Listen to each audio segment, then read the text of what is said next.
എല്ലാവർക്കും നമസ്കാരം. IFPHന്റെ 1812 ദിവസത്തെ മലയാളം പരിപാടിയിലേക്ക് സ്വാഗതം.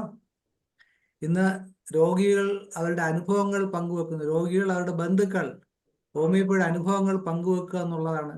ഇതുകൊണ്ട് ഉദ്ദേശിക്കുന്നത് എന്താണെന്ന് ചോദിച്ചു കഴിഞ്ഞാൽ, ഡോക്ടർമാർ പറയുമ്പോൾ സ്വാഭാവികമായിട്ടും പ്രത്യേകിച്ച് മലയാളികൾക്ക് ഒരു വിമർശന ബുദ്ധിയുണ്ട് ഏത് കാര്യത്തിലും. ഇപ്പൊ അവര് ചിന്തിക്കുന്നത് എന്തായിരിക്കും, ഇത് ഡോക്ടർക്ക് എന്തോ കിട്ടാമെന്നാണ്. അപ്പൊ അതല്ല, യഥാർത്ഥത്തിൽ അനുഭവസ്ഥർ പറയുമ്പോഴാണ് അതിന് കൂടുതൽ ഭംഗിയുണ്ടാവുന്നത്. അപ്പോൾ നമുക്ക് ഈ പരിപാടി തുടങ്ങുന്നതിന് മുമ്പായിട്ട് ഒരു നിമിഷത്തെ മൗന പ്രാർത്ഥന. നന്ദി. അപ്പോൾ അനുഭവങ്ങൾ പങ്കുവെക്കുന്ന ഈ വേദിയിൽ ആദ്യമായിട്ട് ഡോക്ടർ ശ്രീദേവിയെ ക്ഷണിക്കുകയാണ്. ഡോക്ടർ ശ്രീദേവി. ഹലോ. കേൾക്കാം, പറഞ്ഞോളൂ. Okay sir. സർ, ശരിക്കും ഞാൻ ഹോമിയോയിലേക്ക് വരുന്നത് എൻ്റെ ഒരു ഫ്രണ്ട് വഴിയാണ്. കേൾക്കാവോ? കേൾക്കാം, വ്യക്തമായി കേൾക്കാം. കാരണം എൻ്റെ ഫ്രണ്ടിന്റെ മോൻ ഒരു ഓട്ടിസം ഉള്ള കുട്ടിയാണ്. അപ്പം അവന് അവിടെ ഞാൻ വീഡിയോ ഓഫ് ചെയ്യണതിന് കുഴപ്പമില്ലല്ലോ? ഇല്ല, ഓൺ ചെയ്യാലും സന്തോഷം, ഓഫ് ചെയ്യാലും കുഴപ്പമില്ല. ഓക്കെ. അവന് ഓട്ടിസം ഉണ്ട്. അപ്പം അവന് അവിടുത്തെ ഞങ്ങള് നേമത്തുള്ള ശ്രീ വിദ്യാധരാജ ഹോമിയോ കോളേജിലായിരുന്നു എന്റെ ഫ്രണ്ട് അവനെ കൊണ്ടുപോയിട്ടുണ്ടായിരുന്നത്. അവിടെ വെച്ചിട്ട് ആ മോന് നമുക്ക് നല്ല പ്രോഗ്രസ് ഫീൽ ചെയ്തു. അവന്റെ എല്ലാ രീതിയിലും അവന്റെ ഓവറോൾ ഡെവലപ്മെന്റില് വളരെയേറെ ചേഞ്ച് ഉണ്ടായി. അവരാദ്യം കുറച്ച് അലോപ്പതിക് മെഡിസിൻസ് എല്ലാം ട്രൈ ചെയ്യാനുണ്ടായിരുന്നു. പിന്നെ സ്പെഷ്യൽ സ്കൂളിൽ പോണ മോനായിരുന്നു. പക്ഷെ ഇപ്പം ഹോമിയോ മെഡിസിൻ സ്റ്റാർട്ട് ചെയ്തപ്പം അവന് നല്ല ചേഞ്ച് ഉണ്ടായി. അത് എനിക്ക് അങ്ങനെ വന്നിട്ട് അപ്പൊ അവന്റെ ചേഞ്ച് നമുക്ക് എല്ലാവർക്കും വളരെ സന്തോഷമുള്ള കാര്യമായിരുന്നു. എന്നെ സംബന്ധിച്ച് പറയുകയാണെങ്കിൽ ഞാനൊരു 4 to 5 years ആയിട്ട് നല്ലതായിട്ട് നീ പെയിൻ, ജോയിന്റ് പെയിൻ എല്ലാം ഉള്ള ഒരാളാണ്. ഞാൻ ഒത്തിരി മെഡിസിൻസ് ട്രൈ ചെയ്തിരുന്നു. അങ്ങനെ അപ്പൊ എന്റെ ഫ്രണ്ട് പറഞ്ഞിട്ട് ഞങ്ങൾ ഡോക്ടർ ബിന്ദുവിനെ കൺസൾട്ട് ചെയ്യാൻ പോകുന്നത്. മാഡം എനിക്ക് മെഡിസിൻ സബ്സ്ക്രൈബ് ചെയ്തിട്ട് ശരിക്കും പറഞ്ഞു കഴിഞ്ഞാൽ എനിക്കൊരു 3 to 4 months തന്നെ നല്ല ചേഞ്ച് ഉണ്ടായിരുന്നു. ഞാനിപ്പം അങ്ങനെ ഡെയിലി രാവിലെയും വൈകുന്നേരം ഓരോ ടാബ്ലറ്റ് മാത്രം കഴിക്കുവാണ്. മുമ്പേ ആണെങ്കിൽ ഞാൻ ഒരു നിയർലി എനിക്കൊരു 3,000 to 4,000 rupees ഞാൻ ഇതിന് വേണ്ടിയിട്ട് സ്പെൻഡ് ചെയ്യാനുണ്ടായിരുന്നു, സ്റ്റിറോയിഡ്സ് കഴിക്കാൻ വേണ്ടിയിട്ട് മാത്രം. ഇപ്പൊ ആ ഒരു സിറ്റുവേഷനിൽ ഞാൻ ചേഞ്ച്ഡ് ആയി. അതിൽ നിന്ന് തന്നെ ഞങ്ങളെ സംബന്ധിച്ച് ഭയങ്കര ഹാപ്പിനെസ് എന്ന് വെച്ച് കഴിഞ്ഞാൽ ഇപ്പം ബിന്ദു മാഡത്തിന്റെ ടീമും ബാക്കി ഡിഫറെന്റ്ലി ഏബിൾഡ് കുട്ടികൾക്ക് വേണ്ടിയിട്ട് അവർ ഒരുപാട് കാര്യങ്ങൾ ചെയ്യുന്നുണ്ട്. അതിൽ ഞങ്ങളുടെ ഫാമിലി വൈസ് നോക്കുവാണെങ്കിൽ ഞങ്ങൾക്ക് ഞങ്ങളുടെ മോന്റെ കാര്യത്തിൽ വെച്ചിട്ട് നല്ല ചേഞ്ചും ഞങ്ങൾ അതിൽ ഭയങ്കര ഹാപ്പിയാണ്. പിന്നെ എന്റെ പേഴ്സണലി ഞാനാണെങ്കിലും ഹാപ്പിയാണ്. ബിക്കോസ് ഞാനിപ്പം മരുന്നൊന്നും അധികമായിട്ട് കഴിക്കണില്ല. ഞാൻ മുമ്പേ ആണെങ്കിൽ ഞാൻ നീ ക്യാപ്പ് എല്ലാം ഉപയോഗിച്ചിട്ട് മാത്രമാണ് ക്ലാസ്സിലൊക്കെ പൊക്കോണ്ടിരുന്നത്. ഇപ്പൊ എനിക്ക് നീ ക്യാപ്പ് ഇല്ലാണ്ട് എനിക്ക് വേദന ഇല്ലാതെ മാനേജ് ചെയ്യാൻ പറ്റുന്നുണ്ട്. So I am happy with that things. Madam introduce ചെയ്യല്ല, മാഡം എവിടെ ജോലി ചെയ്യുന്നു, എന്താണെന്നുള്ളത്. ഞാനൊക്കെ അത് പറയാൻ വിട്ടുപോയി. എന്റെ പേര് ശ്രീദേവി. ഞാൻ ഹൈദരാബാദിലെ ഒരു കോളേജിൽ വർക്ക് ചെയ്യാണ്. ഞാൻ ബേസിക്കലി ട്രിവാൻഡ്രത്ത് നിന്നുള്ള ആളാണ്. ഓക്കെ, എന്തായാലും ഇപ്പൊ നല്ല റിസൾട്ട് ഉണ്ട്, എല്ലാം ഭംഗിയായിട്ട് പോകുന്നു അല്ലേ? നല്ല റിസൾട്ട് ഉണ്ട്, നല്ല ഭംഗിയായിട്ട് പോകുന്നുണ്ട്. അപ്പൊ ഇത് ഈ ഒരു സന്ദേശം മറ്റുള്ളവരിലേക്ക് എത്തിക്കുക എന്നുള്ളതാണ്. കാരണം ഇപ്പൊ തൊട്ട് മുമ്പത്തെ സെഷൻ തന്നെ ഡോക്ടർ യാമിനി നന്നായിട്ട് പ്രസന്റ് ചെയ്യുണ്ടായി റുമാറ്റിസത്തെ കുറിച്ചൊക്കെ. ഞാൻ ടുവേഴ്സ് എൻഡാണ് ഞാൻ ജോയിൻ ചെയ്തത്. അപ്പോഴേക്കും ഞാൻ നേരത്തെ ജോയിൻ ചെയ്യാനുള്ളതായിരുന്നു എന്ന് എനിക്കും തോന്നിയിട്ടുണ്ടായിരുന്നു. അതെ. അപ്പൊ നമ്മളിത് ഇതേ ലിങ്ക് തന്നെ ദിവസവും ഇപ്പൊ കഴിഞ്ഞ 1812 ദിവസമായിട്ട് ദൈവസഹായത്താൽ കൃത്യമായിട്ട് നടന്നു പോകുന്ന, ഒരു മുടക്കവും കൂടാതെ നടന്നു പോകുന്ന ഒരു പ്രോഗ്രാമാണ് IFPHന്റെ ഈ 3 സെഷൻ. അതിൽ ആദ്യം 7:30 8:30 ഹിന്ദിയാണ്, 8:30 9:00 ഇംഗ്ലീഷ്, അത് ഇന്റർനാഷണൽ ആണ്, 9:30 10:30 മലയാളം. ഒരു അത്ഭുതകരമായിട്ട് 5-ാം വർഷം ആഘോഷിക്കുകയാണ് സെപ്റ്റംബർ 28 എറണാകുളത്ത് താജ് യുവാൻഡയിൽ. Thank you. അപ്പോ നമുക്ക് അടുത്ത ആളിലേക്ക് പോകാം.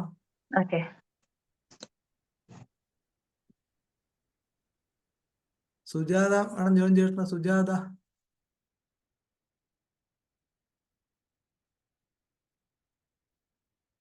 ഞായറാഴ്ച ദിവസം കൊണ്ട് പലർക്കും വീട്ടിൽ ഗസ്റ്റ് ഉണ്ടാവും, അതൊരു പ്രശ്നമുണ്ട്. മാഡം അൺമ്യൂട്ട് ചെയ്യാമോ? അനിത സുരേഷ് ഉണ്ട് ഡോക്ടർ. കണ്ടു ഡോക്ടർ, വിളിക്കാം. ആ അല്ലെങ്കിൽ അനിത മാഡം അൺമ്യൂട്ട് ചെയ്യണേ, ഹോസ്റ്റ് ആക്കിയേക്കാം. ഓക്കെ, അതാണ് എപ്പോഴും ഈ പ്രോഗ്രാമിൽ ഇരിക്കുന്നവർ ശ്രദ്ധിക്കേണ്ടത്. തൊട്ട് മുമ്പത്തെ അടുത്ത പ്രോഗ്രാം നടത്തുന്ന ആളിനെ അഡ്വാൻസ് ആയിട്ട് ഹോസ്റ്റ് ആക്കുക എന്നുള്ളതാണ്. ഞാൻ മെസ്സേജ് ഇട്ടിരുന്നു. അപ്പൊ നമുക്കറിയാം, കാരണം എനിക്കറിയാം ഞാൻ വിളിച്ചിട്ടുള്ള ആൾക്കാരെ ഹോസ്റ്റ് ആക്കണം എന്നറിയാം. പക്ഷെ നേരത്തെ എനിക്ക് അറിയാൻ പറ്റില്ല. അപ്പൊ ആ ഒരു ഗ്യാപ്പ് അവിടെ വന്നോണ്ട് ക്ഷമിക്കുക. ശ്രീമതി അനിത സംസാരിക്കാമോ? Okay madam. ഉം. ഓക്കെ സാർ, എൻ്റെ പേര് അനിത സുരേഷ്. ഞാൻ നെയ്യാറ്റിൻകരയാണ്. നെയ്യാറ്റിൻകര ആണ്, ഒരു സ്പെഷ്യൽ സ്കൂള് നടത്തുകയാണ് ഞാൻ. കേൾക്കാമോ?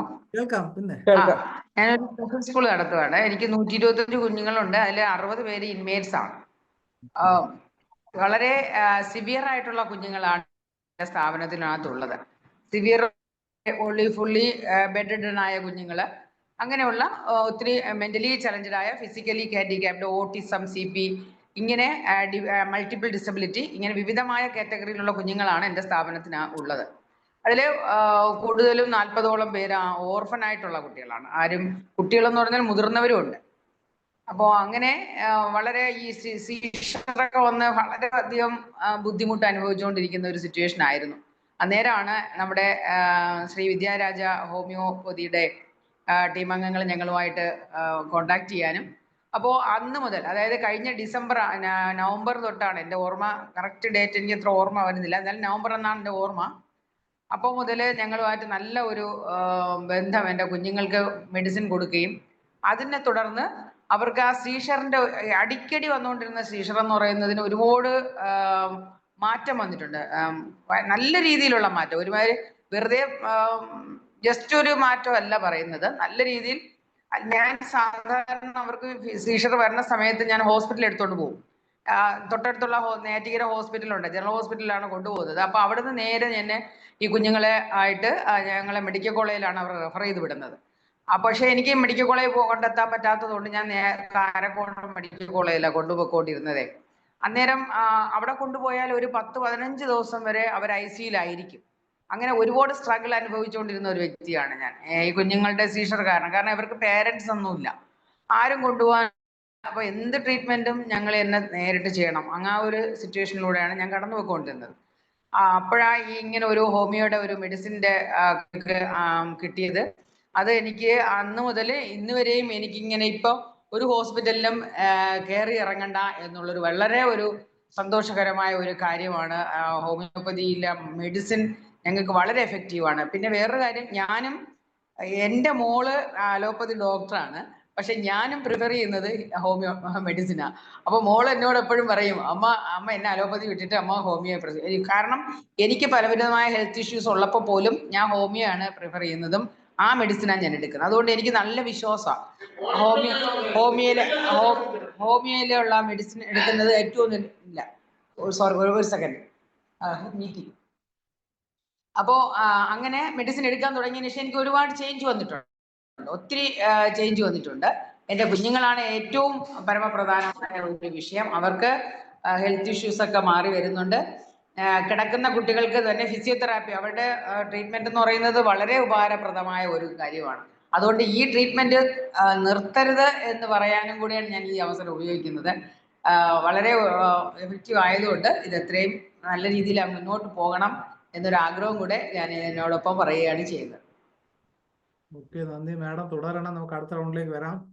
കാരണം ഈ പറഞ്ഞ വളരെ പരമപ്രധാനം, ഒന്ന് ആലോചിച്ച് നോക്കുക. ഇത്രയും കുട്ടികളുമായിട്ട്, അത് ഈ പറഞ്ഞ യാതൊരു ഗതിയും ഇല്ലാത്ത വളരെ നിരാശാജനകമായ ഒരു അവസ്ഥയിൽ നിന്നും, മെഡിക്കൽ കോളേജിന്റെ വരാന്ത കയറിയിറങ്ങുന്ന അവസ്ഥയിൽ നിന്നും വളരെ ലളിതമായും സുന്ദരമായും ചികിത്സിക്കാൻ കഴിയുന്നു എന്ന് പറഞ്ഞത് തന്നെ ഹോമിയോപ്പതിയുടെ മഹത്വമാണ്. അതിലൂടെ അതിനെ ആ ലെവലിൽ എത്തിച്ച ഡോക്ടർ ബിന്ദുവിനെ നമ്മൾ എത്ര അഭിനന്ദിച്ചാലും മതിയല്ലോ. ഡോക്ടർ ബിന്ദു സംസാരിക്കാൻ കഴിയുമോ? ഡോക്ടർ ബിന്ദു. മനോജ് ഡോക്ടറെ കേൾക്കാമോ? കേൾക്കാം കേൾക്കാം.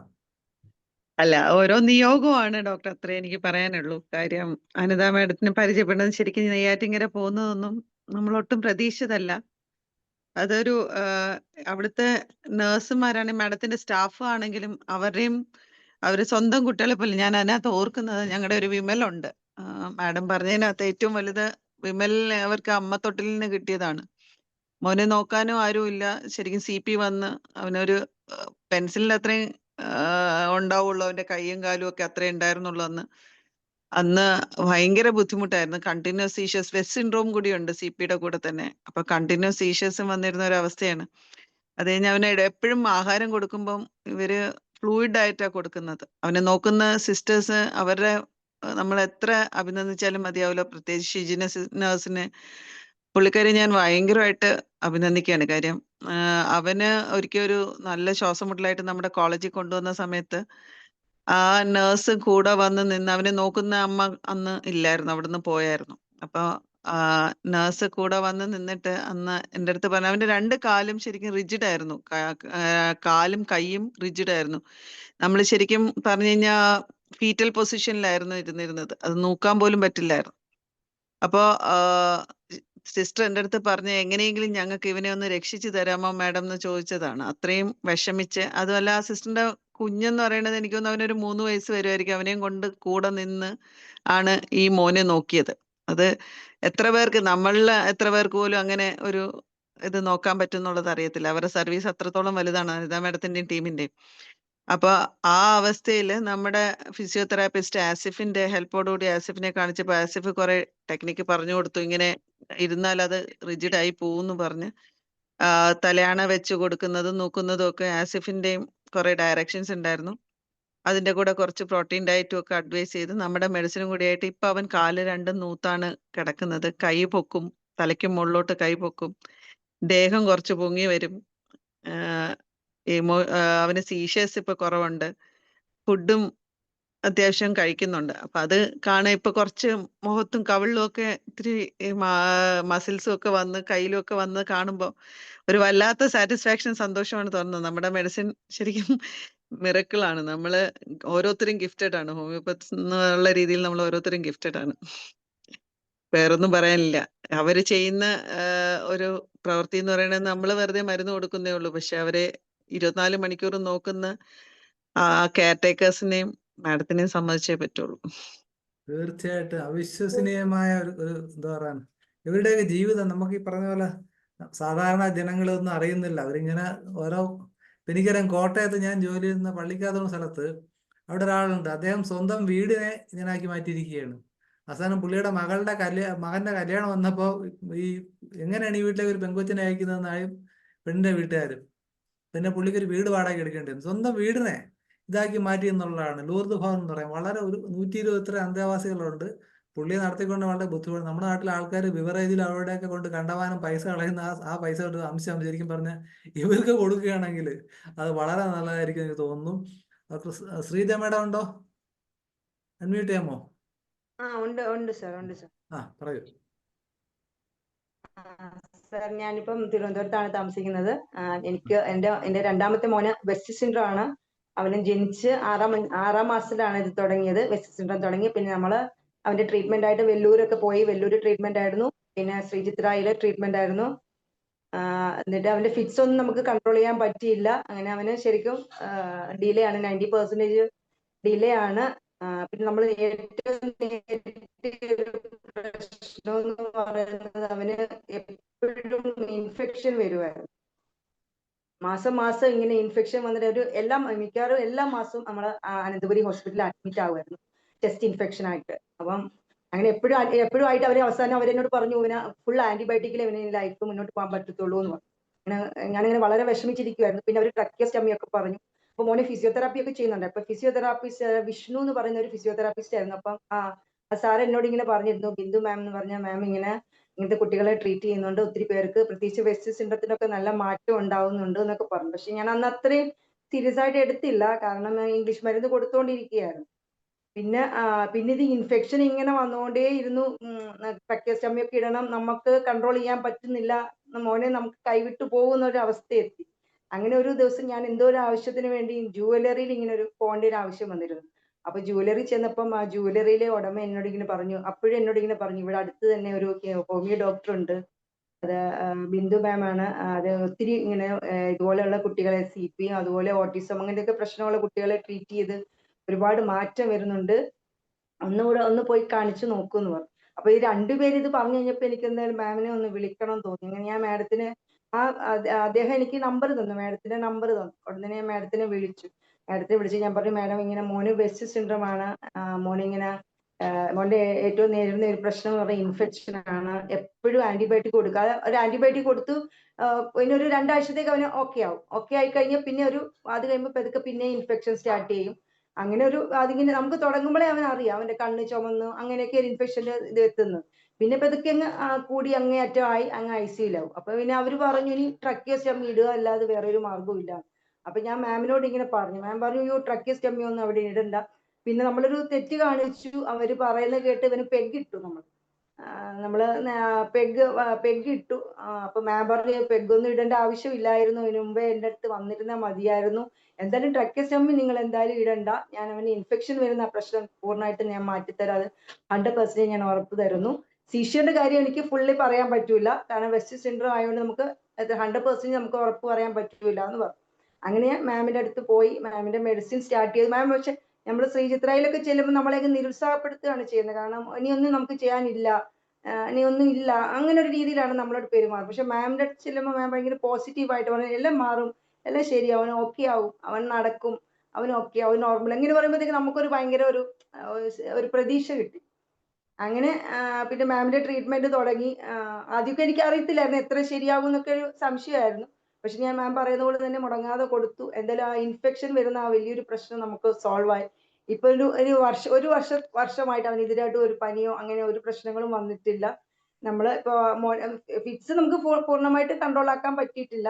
പക്ഷെ ഈ ഇൻഫെക്ഷൻ എന്ന് പറയുന്ന വലിയൊരു പ്രശ്നം നമുക്ക് അതൊരു വലിയൊരു തലവേദനയായിരുന്നു. കാരണം നമുക്ക് മോനെ നഷ്ടപ്പെടുന്ന വരെ തോന്നലായി.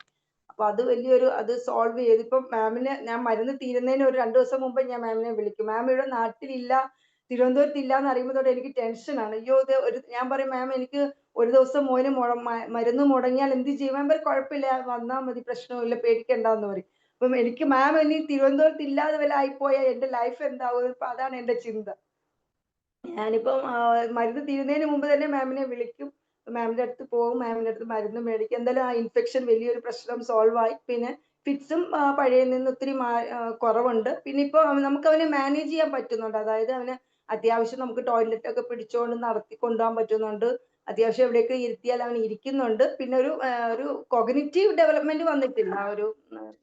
നമ്മൾ പറയുന്ന കേട്ട് മനസ്സിലാക്കി അങ്ങനെ ഒരു ഡെവലപ്മെന്റ് വന്നിട്ടില്ല. എന്നാലും നമുക്കിപ്പം അവനെ മാനേജ് ചെയ്യാം, അവനെ നമുക്ക് നഷ്ടപ്പെടുത്തില്ല എന്നുള്ളൊരു തോന്നൽ നമ്മുടെ മനസ്സിൽ വന്നു. ഇപ്പം ഒരിക്കലും മാമിന് എന്താ പറയുക, മാം ഇവിടുന്ന് തിരുവനന്തപുരത്ത് നിന്ന് പോകരുത്, മാമിന്റെ ട്രീറ്റ്മെന്റ് ഇല്ലാതാവരുത് എന്ന് മാത്രമേ ഉള്ളൂ എനിക്ക് എന്റെ ഒരു ആഗ്രഹം. കാരണം എനിക്ക് അതിൽ ശരിക്കും ഞങ്ങളുടെ സ്ഥലം ആലപ്പുഴയാണ്. നമ്മൾ ശ്രീചിത്രയിലെ ട്രീറ്റ്മെന്റിന് വേണ്ടിയാണ് തിരുവനന്തപുരത്ത് എത്തിയത്. അപ്പൊ ഇനി ഇവിടെ തിരുവനന്തപുരത്ത് നമുക്കിവിടെ ഇപ്പൊ പോകാൻ മനസ്സില്ല. അപ്പം നമ്മൾ ഇവിടെ തന്നെ ഉണ്ട്. അപ്പം മാമിന്റെ ട്രീറ്റ്മെന്റോട് വളരെ ഈ പനി വരുന്ന ഇൻഫെക്ഷൻ വരുന്ന ഒരു വലിയ പ്രശ്നം ശരിക്കും സോൾവ് ചെയ്തു. അല്ലെങ്കിൽ കുഞ്ഞിന് ട്രക്കിയോസ്റ്റമിയും ഒക്കെ ഇട്ട് അവന് വല്ലാത്തൊരു സ്റ്റേജിലേക്ക് ചിലപ്പോൾ അവൻ പോയേനെയായിരുന്നു. മാമിനോട് എത്ര നന്ദി പറഞ്ഞാലും മതിയാവില്ല. ഒരുപാട് താങ്ക്സ്. Thank you sir. പറഞ്ഞുണ്ട്, and gives glory to God. ഈശ്വരൻ എന്നെ അനുവദിച്ചു എന്നുള്ളതാണ്. അതാ പറയുന്ന വാക്ക്. ഹോമിയോപ്പതി എപ്പോഴാണ് ദൈവാധീനത്തെ കുറിച്ചാണ് പറയുന്നത്. അപ്പൊ അതെന്തായാലും അത് പ്രത്യക്ഷമായി ഭവിച്ചു എന്നുള്ളത് തന്നെയാണ് വളരെ സന്തോഷം. മാത്രമല്ല, അനുഭവസ്ഥർ ചെയ്യേണ്ടത് മറ്റുള്ളവരോട് ഷെയർ ചെയ്യുക എന്നുള്ളതാണ്. ഇതുപോലെ ധാരാളം പേരുണ്ട്. ഓരോ നിമിഷവും നീറുന്ന ധാരാളം പേര്, നമ്മൾ ഉമിത്തി നീറുക എന്ന് പറയും. അപ്പൊ നിങ്ങളെ പോലുള്ളവരുടെ വാക്കുകളായിരിക്കും ഒരു ഡോക്ടർ സമൂഹം പറയുന്നതിനേക്കാളും കൂടുതൽ അവർക്ക് കൂടുതൽ ആശ്വാസം നൽകുന്നത്. മാത്രമല്ല, മാഡം പറയുണ്ടായല്ലോ, ഈ ഡോക്ടർ വളരെ വളരെ സന്തോഷത്തോടുകൂടി നോക്കും, മറ്റേവരെ സംബന്ധിച്ചുള്ള അവർക്ക് നിരുത്സാഹപ്പെടുത്തും. കാരണം എന്താണ്? അവരെ സംബന്ധിച്ചോളം ലിമിറ്റഡ് ആയ ആപ്ലിക്കേഷൻ ഓഫ് മെഡിസിൻസേ ഉള്ളൂ. 4-5 മെഡിസിൻ വെച്ചിട്ടാണ് ഇതെല്ലാം ചെയ്തത്. പിന്നെ എങ്ങനെയാണ് ചോദിച്ചു കഴിഞ്ഞാൽ, വലിയൊരു സംവിധാനം ഉണ്ടാക്കിയിട്ട് ഒരു തോന്നലുണ്ടാക്കാൻ കഴിയുന്നു. അവരുടെ കഠിനാധ്വാനം നമ്മളത് ഒരിക്കലും കുറച്ച് പറയുകയല്ല. റീസെന്റ് ആയിട്ട് ഈ ക്യാൻസറിനെ കുറിച്ചുള്ള സ്റ്റഡി അവർ പറയുന്നത് വെച്ചാൽ, ജീൻ ഉണ്ടാക്കുന്ന ജീനിന്റെ അവര് ബ്ലോക്ക് ചെയ്ത് അത് റിഗ്രസ് ചെയ്യാൻ കഴിഞ്ഞു. എന്നിട്ട് അവർ പറയുന്ന 2 വാക്കാ പറയുന്നത്: ഓർഗൻ ബേസ്ഡ് ട്രീറ്റ്മെന്റും ഇൻഡിവിജ്വലൈസ്ഡ് പേഴ്സണലൈസ്ഡ് മെഡിസിൻ. ഇത് 2 ഹോമിയോപ്പതി പണ്ടേ ഉപയോഗിക്കുന്നുണ്ട്. ഹോമിയോപ്പതി തെറാപ്പറ്റിക്സ് പറഞ്ഞാൽ ഇത് തന്നെയാണ്. പിന്നെ കോൺസ്റ്റിറ്റ്യൂഷണൽ മെഡിസിൻ എന്ന് പറഞ്ഞാൽ ഇത് ഇൻഡിവിജ്വലൈസ്ഡ് മെഡിസിൻ ആണ്. നമ്മൾ പണ്ടേ പറഞ്ഞത് അവർ താമസിച്ച് എത്തിയെന്നേ ഉള്ളൂ. പക്ഷെ പ്രശ്നം എന്ന് വെച്ച് കഴിഞ്ഞാൽ, നമുക്കിതിനെ പ്രൊജക്റ്റ് ചെയ്യാൻ വേണ്ടിയുള്ള എന്താ പറയാൻ, ഒരു സാമ്പത്തികമായ അടിത്തറ അല്ലെങ്കിൽ സപ്പോർട്ട് കിട്ടാതെ പോയത് മാത്രമാണ്. അത് സമൂഹത്തിനും കൂടെ അക്കാര്യത്തിൽ ഉത്തരവാദിത്തമുണ്ട് എന്ന് ഓർമ്മിക്കാൻ ആഗ്രഹിക്കുകയാണ്. സുജാത മേഡം ഉണ്ടോ? യെസ്. ആ good madam. Evening doctor. Good evening doctor. അതെ, പറയൂ മേഡം. ഇത് ലോകത്തിനായിട്ട് പറയുകയാണ്, ജനങ്ങൾക്ക് വേണ്ടി പറയുകയാണ്. പറയൂ മേഡം. ഞാൻ തൃശ്ശൂരാണ് ആ. താമസിക്കുന്നത്. ഞാൻ ഒരു അക്കാഡമിക് ഡയറക്ടറായിട്ട് വർക്ക് ചെയ്യായിരുന്നു ലെമർ പബ്ലിക് സ്കൂൾ തൃപ്പയാറിൽ. അപ്പോഴാണ് എനിക്ക് ക്യാൻസർ പെട്ടെന്ന് ഡയഗ്നോസിസ് ചെയ്തിട്ട് ഓപ്പറേഷൻ നടത്തുകയും. കേൾക്കുന്നില്ലേ ഡോക്ടർ? കേൾക്കാം കേൾക്കാം. കേൾക്കാം. അപ്പോ അതിനോട് അനുബന്ധിച്ച് കീമോ ചെയ്യുകയും ഒക്കെ ചെയ്തു. അപ്പൊ ഏകദേശമൊക്കെ ക്യൂറായി. പിന്നെ വീണ്ടും അത് ബ്ലാഡറിലേക്ക് അത് വ്യാപിച്ചു. 3 സ്ഥലങ്ങളിലായിരുന്നു എനിക്ക് ക്യാൻസർ ഉണ്ടായിരുന്നത്. ലാർജ് ഇൻറ്റെസ്റ്റൈൻ, അപ്പൻഡിക്സ്, പിന്നെ ബ്ലാഡറിന്റെ ഒരു ഡോം അതും കളയേണ്ടി വന്നു. പക്ഷെ ഒരു പീരീഡ് കഴിഞ്ഞപ്പോൾ ഓക്കെ ആയിരുന്നു. പക്ഷെ വീണ്ടും ക്ഷീണം ഇതെല്ലാം കണ്ടു കഴിഞ്ഞ് നോക്കി കഴിഞ്ഞപ്പോൾ അവിടെ ബ്ലാഡറുമിൽ അത് പിടിച്ചു. അപ്പൊ അത് റെഡ്യൂസ് ചെയ്യാനായിട്ട് കീമോ ഇതൊക്കെ നടക്കുമ്പോൾ അതിനൊപ്പം തന്നെ ഞാൻ എൻ്റെ ഒരു കസിൻ്റെ ഫ്രണ്ടാണ്, ക്ലോസ് ഫ്രണ്ടാണ് ഡോക്ടർ ബിന്ദു. ഡോക്ടർ ബിന്ദുവിനെ കുറിച്ച് കേട്ടത്. അപ്പൊ അങ്ങനെ കൺസൾട്ട് ചെയ്തു. അപ്പൊ ഇതിനൊപ്പം തന്നെ ഈ കീമോ നടക്കുമ്പോൾ തന്നെ ഡോക്ടറുടെ മെഡിസിനും അതൊരു ഭയങ്കര ഒരു സ്ട്രെങ്ത് തരുന്ന പോലെയാണ്, ഇമ്മ്യൂണിറ്റി കൂട്ടുന്നത് പോലെ തോന്നിയ എപ്പോഴും. പിന്നെ ഡോക്ടറെ കണ്ടു കഴിഞ്ഞപ്പോഴും അവിടെ നിന്ന് പോന്നപ്പോഴും അതെ, ഭയങ്കര കോൺഫിഡൻസ് ആയിരുന്നു എനിക്ക്. ഡോക്ടർ നമ്മളുടെ കൂടെ ഉണ്ട്, എന്തെങ്കിലും ചെയ്യാൻ പറ്റും എന്നുള്ളൊരു ഇത്. അപ്പൊ അന്ന് തുടങ്ങി ഡോക്ടറെ കാണാനുള്ള സൗകര്യം വളരെ കുറവാണ്. എന്ന് വെച്ചാൽ എറണാകുളത്താണ്, ഞാൻ തൃശ്ശൂരാണ്. മോളുടെ അടുത്ത് പോയിട്ട് അങ്ങനെ ഡോക്ടറെ കൺസൾട്ട് ചെയ്യാറ്. പക്ഷെ എപ്പോഴും പോവാൻ പറ്റാറില്ല. മിക്കവാറും ഞാൻ ഹോസ്പിറ്റലിലും ഒക്കെ ആവാറ്. പക്ഷെ എപ്പോൾ വിളിച്ചാലും ഡോക്ടർ അവൈലബിൾ ആണ് നമുക്ക്. അപ്പൊ അതുകൊണ്ട് കണ്ടിന്യൂറ്റിയിൽ ഞാനത് കൊണ്ടു നടക്കുന്നു. ഡോക്ടറോട് ചോദിച്ചിട്ട് അപ്പപ്പോ അതിൽ വരുന്ന ഇമ്പ്രൂവ്മെന്റും അതിൽ വരുന്ന ബുദ്ധിമുട്ടുകൾ പറയുമ്പോഴേക്കും ഡോക്ടർ എപ്പോഴും അവൈലബിൾ ആണെന്നുള്ളതാണ് നമ്മൾ വിളിച്ചു കഴിഞ്ഞാൽ ഡോക്ടറെ തിരക്കിനിടയിലും. അങ്ങനെ ഇപ്പോൾ റിലീഫ് ഉണ്ട്. എനിക്ക് ഭയങ്കര കോൺഫിഡൻസ് ഉണ്ട് ഡോക്ടറുടെ ഇതിലേക്ക്. എനിക്ക് ഇപ്പോൾ വാസ്തവം പറഞ്ഞിട്ടുണ്ടെങ്കിൽ മറ്റേ ട്രീറ്റ്മെന്റ് അവരവിടെ അങ്ങനെ ഒഴിഞ്ഞ മട്ടാണ് ഇപ്പോൾ. എന്ന് വെച്ചിട്ടുണ്ടെങ്കിൽ കീമോ ഇനി ചെയ്യാൻ പറ്റില്ല, അത് ഇറാഡിക്കേറ്റ് ചെയ്യാനായിട്ടും ബുദ്ധിമുട്ടാണ് ബ്ലാഡറിലുള്ളത്. പക്ഷെ എന്നാലും ഈ ഹോമിയോ ഇതിൽ കൂടെ കരകയറാൻ പറ്റും എന്നുള്ളൊരു വിശ്വാസം എനിക്കുണ്ട്.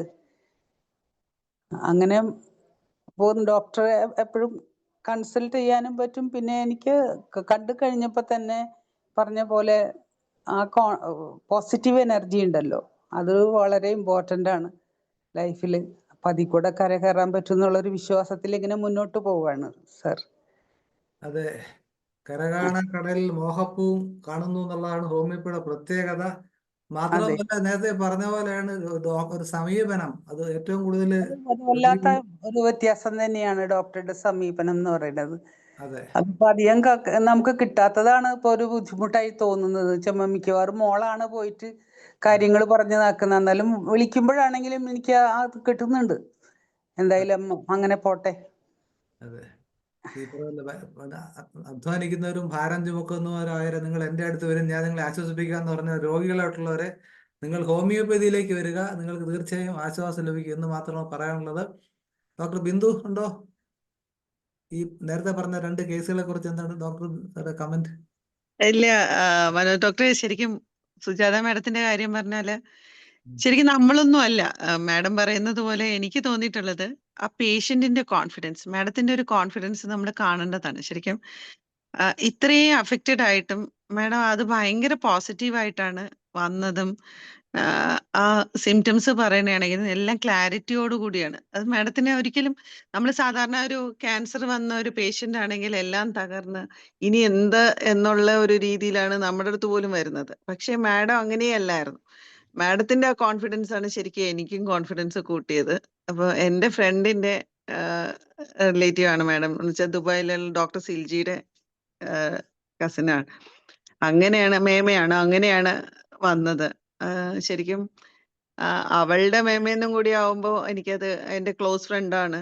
അപ്പൊ ആ ഒരു അറ്റാച്ച്മെന്റും എനിക്കുണ്ട്. അതല്ലെങ്കിൽ തന്നെ ആ മാഡത്തിന്റെ കോൺഫിഡൻസ് ഞാൻ അവളോടും പറഞ്ഞു, മാഡത്തിന്റെ ഒരു കോൺഫിഡൻസ് കണ്ടുപഠിക്കേണ്ടതാണ് നമ്മളെല്ലാരും. അതാണ് എന്നെ ഹെൽപ്പ് ചെയ്തത്. അതുപോലെ തന്നെ ശ്രീജ മാഡം പറഞ്ഞത് ശരിക്കും വെസ്റ്റ് സിൻഡ്രോം 1-2 കേസ് അതിനു മുമ്പ് ഞാൻ നോക്കിയിട്ടുണ്ട്. പക്ഷേ ആ ഒരു കോൺഫിഡൻസിലാണ് മാഡത്തിനോട് പറഞ്ഞത്. പക്ഷെ നമുക്കറിയാം മനോജ് ഡോക്ടറെ, അത്രയും വയ്യാത്തൊരു കുഞ്ഞിനെ എടുത്തോണ്ട് വരുന്നു. അപ്പം അവരുടെ ബുദ്ധിമുട്ട് അവർക്കത് ഉൾക്കൊള്ളാൻ ശരിക്കും ഹോമിയോപ്പതി കൊണ്ട് ഇത് റിസൾട്ട് കിട്ടുമോ എന്നുള്ള ഒരു കോൺഫിഡൻസ് ഭയങ്കര കുറവാണ്. അത് അവരെ പറഞ്ഞിട്ട് കാര്യമില്ല. ചിത്രയിലും വെസ്റ്റ് സിൻഡ്രോം എന്ന് പറഞ്ഞാൽ ഒരു ദിവസം 80 to 100 സീഷ്യസ് വരെ വരുന്ന ഒരു അവസ്ഥയാണ്. അപ്പൊ അതില് നമുക്ക് എന്ത് ചെയ്യാൻ പറ്റുമെന്ന് നമ്മൾ പറഞ്ഞാൽ അത് അനുഭവിച്ചാലല്ലേ അറിയുള്ളൂ. അപ്പം നേരത്തെ നമ്മൾ അനിത മാഡം പറഞ്ഞ കേസിലും CP-യുടെ കൂടെ വെസ്റ്റ് സിൻഡ്രോം ആയിരുന്നു. അത്രയും കണ്ടിന്യൂസ് സീഷ്യസ് അവനും വന്നിരുന്നതാണ്. അപ്പൊ ഇത് നമ്മുടെ മെഡിസിൻ അത്രയും മിറക്കുലസ് ആണ്. വെച്ചാൽ കൊടുക്കുമ്പം കാർത്തിക്കിന്റെ കേസിൽ മാഡം വരുമ്പോഴും ഓരോ പ്രാവശ്യം എനിക്ക് അവനെ നടന്നു കാണണം, ഈ 2 മക്കളും നടന്നു കാണണം എന്നുള്ളതാണ് എന്റെ ആഗ്രഹം. അതുമല്ല അവരെ വിളിക്കുമ്പോ റെസ്പോൺസ് അതുപോലെ അവരുടെ ഭാഗത്തുനിന്ന് ഒന്നുമില്ലെങ്കിലും അമ്മേന്നുള്ള ഒരു വിളി കാർത്തിക്കിന്റെ വായിന്ന് മാഡത്തിന്, ശ്രീജ മാഡത്തിനെ കേൾപ്പിക്കണം എന്നുള്ളതാണ് എൻ്റെ ഒരു ആഗ്രഹം. എത്രത്തോളം ആവുമെന്ന് അറിയില്ല. എന്നാലും അവൻ നോക്കുന്നുണ്ട്. ഇപ്പൊ ഇമോഷണലി കുറെയൊക്കെ ദേഷ്യം വരുന്നതൊക്കെ എക്സ്പ്രസ് ചെയ്യുന്നുണ്ടെന്ന് ബ്രദർ വരുമ്പോ പറയാറുണ്ട്. അതൊക്കെ കേൾക്കുമ്പോ നമുക്കൊരു സന്തോഷമാണ്. പക്ഷെ അതൊന്നും അല്ല. അവരൊന്ന് എണീറ്റ് നടക്കുകയോ അല്ലെങ്കിൽ അതുപോലെ അവരുടെ അടുത്ത് റെസ്പോണ്ട് ചെയ്താലേ നമ്മൾ എന്തെങ്കിലും ചെയ്തെന്ന് നമുക്ക് ഫീൽ ചെയ്യുള്ളൂ. അതാണ് എൻ്റെ ഒരു പേഴ്സണൽ ഇത്. തീർച്ചയായിട്ടും വൈദ്യധർമ്മത്തെ കുറിച്ച് നല്ലൊരു ബോധ്യമുള്ള ഡോക്ടർ കൂടിയാണ് എന്നുള്ളതിൽ സന്തോഷിക്കുക. അപ്പൊ പറഞ്ഞ പോലെ അപൂർവമായ കേസുകൾ പോലും ധാരാളം കൺവൾഷൻസ് ഉണ്ടാവുകയും ഒക്കെ ചെയ്യുന്ന കേസുകളിൽ പോലും വളരെ ലളിതമായി തന്നെ മരുന്ന് കൊടുക്കാനും അതിൽ ഭേദപ്പെടുത്താനും കഴിഞ്ഞു എന്നുള്ളത് തന്നെ വളരെ സന്തോഷമുള്ള കാര്യമാണ്. അപ്പോൾ ഇതിനകത്ത് രസകരമായ ഒരു കാര്യം വെച്ചാൽ സമൂഹം അറിഞ്ഞിരിക്കേണ്ട മറ്റു കാര്യം, ഹോമിയോപ്പതി മരുന്നുകൾ മനുഷ്യർക്ക് മാത്രമല്ല സസ്യങ്ങൾക്കും മൃഗങ്ങൾക്കും എവിടെ ജീവനുണ്ട് അവിടെയെല്ലാം പ്രവർത്തിക്കും എന്നുള്ളൊരു ധാരാളം തെളിവുകളുണ്ട്. മനുഷ്യർക്ക് കൊടുക്കുമ്പോൾ ഇതിനെക്കുറിച്ച് അറിഞ്ഞുകൂടാത്തവർ പറയും അത് പ്ലാസിബോ എഫക്റ്റ് ആണെന്ന് പറയാറുണ്ട്. അപ്പൊ ഈ മൃഗങ്ങൾക്കും കൊച്ചുകുട്ടികൾക്കും എന്ത് പ്ലാസിബോ എഫക്റ്റ് ഉത്തരമില്ല. അപ്പൊ ഉത്തരം മുട്ടുമ്പോൾ പലപ്പോഴും കൊഞ്ഞനം കുത്തുന്ന അവസ്ഥയാണ് വിദഗ്ധന്മാർ കാണിക്കുന്നത്. അപ്പൊ വിദഗ്ധന്മാരുടെ അവരുടെ വഴിക്ക് പോകട്ടെ, നമ്മൾ നമ്മളുടെ വഴിക്ക് പോകാം. മുസ്തഫ സാർ ജോയിൻ ചെയ്തു. മുസ്തഫ സാറ് വെറ്റിനറി ഡിപ്പാർട്ട്മെന്റിലെ സീനിയർ വെറ്റിനറി സർജൻ ആയിരുന്നു. അദ്ദേഹത്തിന്റെ അനുഭവങ്ങൾ പറയാനുണ്ട്. മുസ്തഫ സാർ ഉണ്ടോ? സാർ അൺമ്യൂട്ട് ചെയ്യും. സാറ് കോഹോസ്റ്റ് ആണ്. സാറിന്റെ ആള് വന്നായിരുന്നോ? ഇല്ല, അയാളൊരു കല്യാണ ചടങ്ങിലാണുള്ളത്. ഞാൻ വിളിച്ചു. അതുകൊണ്ട് അടുത്തതിനങ്ങ് നോക്കാന്നാ പറഞ്ഞിരിക്കുന്നത്. അവിടെ എന്തോ ഗാനമേളയെല്ലാം നടക്കുന്നതുകൊണ്ട് ഭയങ്കര സൗണ്ട്. അതെ, ഓക്കെ. അയാള് അത്രയും അത് അതിന്റെ റിസൾട്ടിനെ ത്രില്ലടിച്ചിരിക്കുകയാണ്. പറയൂ സാർ, എന്താ പറയൂ സാർ. അത് കോഴീന്റെ കണ്ണൊക്കെ പഴുത്ത് ഇതായിപ്പോയ ഒരു കേസായിരുന്നു. നമ്മള് ഇന്റേണൽ മെഡിസിൻ മാത്രം കൊടുത്തിട്ട് ഒരു 3 days കൊണ്ട് അത് റെഡിയായി എന്നുള്ളതാണ്. അതിന്റെ ഫോട്ടോസ് അടുത്ത ഇതിൽ ഞാൻ കാണിക്കാം. അയാളാണ് ഉള്ളത് സാധനം. പ്രസന്റേഷൻ ഉടനെ ഉണ്ടാകുന്ന പ്രതീക്ഷിക്കുന്നു. നോർമൽ കേസിൽ എന്താ സാർ ഇതിന്റെ ഒരു മാനേജ്മെന്റ് ഹോമിയോപ്പതി അല്ലെങ്കിൽ? ആന്റിബയോട്ടിക് ഒക്കെ കൊടുത്താൽ തന്നെ പലപ്പോഴും കുറെ സമയം എടുക്കും. പലപ്പോഴും കണ്ണ് അഴുകി പോവുകയാണ്, നെക്രോട്ടൈസ്ഡ് ആയി പോവുകയൊക്കെ ചെയ്യും. അതെ, അതാണ് ഇതിന്റെ പ്രത്യേകത വെച്ചാല് മനുഷ്യർക്കാണെങ്കിൽ സഹതാപത്തോടെ എടുത്തുകൊണ്ടൊക്കെ ആള് കാണും, അല്ലെങ്കിൽ പലർക്കും പറയാൻ കഴിയും. പക്ഷെ ഈ മിണ്ടാപ്രാണികൾക്ക് ആരുണ്ട്? അപ്പൊ മുസ്തഫ സാർ ഇതിനെയൊക്കെക്കാളും അതുക്കൊക്കെ മേലെയാണ്. മുസ്തഫ സാറിന്റെ ഒരുപാട് അത്ഭുതകരമായ ട്രീറ്റ്മെന്റ് നടത്തിയിട്ടുള്ള ആളാണ് മുസ്തഫ സാർ. നമ്മുടെ IFBHന്റെ ആരാധനയെ പ്രസിഡന്റ്, ധാരാളം ക്യാൻസർ കേസ് ട്രീറ്റ് ചെയ്തിട്ടുള്ള ഇസ്മായിൽ സൈഡ് സാറുണ്ട്. സാറെ അൺമ്യൂട്ട് ചെയ്യാമോ?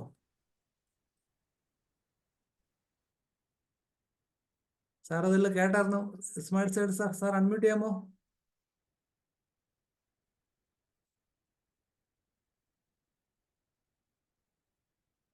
ഇപ്പൊ ഹോമിയോപ്പതിയിൽ ക്യാൻസർ കേസുകൾ ട്രീറ്റ് ചെയ്യുന്ന ധാരാളം ഡോക്ടർമാരുണ്ട്. തിരുവനന്തപുരത്ത് ഡോക്ടർ ബിന്ദു ജോൺ ഒരുപാട് കേസുകൾ. കഴിഞ്ഞ ദിവസം ഒരു കേസ് കാണിച്ചായിരുന്ന ഒരു കുട്ടിയെ അബോധാവസ്ഥ കിടന്ന കുട്ടി അവസാനം എണീറ്റ് കിടക്കുന്നതും അത് സ്കൂൾ യൂണിഫോം ഇട്ടത് നമ്മൾ കണ്ടതാണ്. അതുപോലെ വണ്ടൂർ ഒരു ക്യാൻസർ സെന്റർ നമുക്ക് പ്രത്യേകം അത് മാത്രമായിട്ടുണ്ട്. കോട്ടയത്ത് ഡോക്ടർ സജിമോഹനുണ്ട്. അങ്ങനെ പിന്നെ ഇസ്മായിൽ സൈഡ് സാർ അതിലൊരു അഗ്രഗണ്യ തന്നെയാണ്. സാറിന് സ്വന്തമായിട്ട് ആശുപത്രി കോഴിക്കോടുണ്ട്, അങ്ങനെ ധാരാളം ഉണ്ട്. പക്ഷെ ഇത് സമൂഹത്തിലേക്ക് എത്താൻ വേണ്ടിയുള്ള ഒരു ഇത് പറയാൻ ട്രസ്റ്റ് കൊടുക്കാൻ നമുക്ക് കഴിഞ്ഞില്ല എന്നുള്ള മാത്രമേ ഉള്ളൂ അതിന്റെ വിഷയം. സെഡ് സാറ് സംസാരിക്കാമോ? അതുപോലെ ഈ വിഷയത്തെക്കുറിച്ച് കൂടുതൽ പഠിക്കുകയും ഫിലിപ്പൈൻസിൽ പോയി ഇത്തരം കേസുകൾ ട്രീറ്റ് ചെയ്യും, അതിനായിട്ട് ജീവിതം ഒഴിഞ്ഞു വെക്കുകയും ചെയ്ത വ്യക്തിയാണ് ഡോക്ടർ ഷാജി കുടിയാട്ട്, IFPHന്റെ വൈസ് പ്രസിഡന്റ്. ഷാജി കുടിയാട്ട് ഡോക്ടറെ അൺമ്യൂട്ട് ചെയ്യാം ഡോക്ടറെ. ആ നമസ്കാരം. ഞാൻ ക്യാൻസർ സ്പെഷ്യലൈസ് ചെയ്ത് ട്രീറ്റ് ചെയ്യുന്ന ഒരു ഡോക്ടറാണ്. അത് ഡൈനാമിക് സയൻറ്റിഫിക് അപ്രോച്ച് എന്ന് പറഞ്ഞ ഒരു നൂതന മാർഗത്തിലോട് കൂടിയാണ്. അപ്പോൾ ഡൈനാമിക് സയൻസ് എന്ന പുതിയൊരു ശാസ്ത്ര വീക്ഷണം ഇൻട്രൊഡ്യൂസ് ചെയ്തത് മനസ്സ്, ജീവശക്തി, ഈ കോശങ്ങളുടെ വിഭജനത്തെ നിയന്ത്രിക്കുന്ന DNA-യുമായിട്ട് എങ്ങനെ ബന്ധപ്പെട്ടിരിക്കുന്നു എന്ന ഒരു ശാസ്ത്രീയ അവബോധത്തോടെ ക്യാൻസറിൻ്റെ ഉത്ഭവത്തെയും അത് രോഗിയെ ബോധ്യപ്പെടുത്തി അതിൻ്റെ പോസിബിളായിട്ടുള്ള കോസസ് എല്ലാ ഡയമെൻഷനിൽ നിന്നും കൂടെ തിരിച്ചറിഞ്ഞ് രോഗിയെ ബോധ്യപ്പെടുത്തി അതിൻ്റെ കോസസിനെ കറക്റ്റ് ചെയ്ത് ക്യാൻസർ റിവേഴ്സലിനെ സഹായിക്കുന്നു എന്നുള്ളതാണ് എൻ്റെ ഒരു പ്രത്യേകത. അതോടൊപ്പം തന്നെ നമ്മുടെ മെഡിസിൻസും ജുഡീഷ്യസ് അപ്ലിക്കേഷൻ ഓഫ് സർജറി, ഇത്രയാണ് നമ്മൾ ക്യാൻസർ ട്രീറ്റ്മെൻറ്റ് ചെയ്യുന്നത്.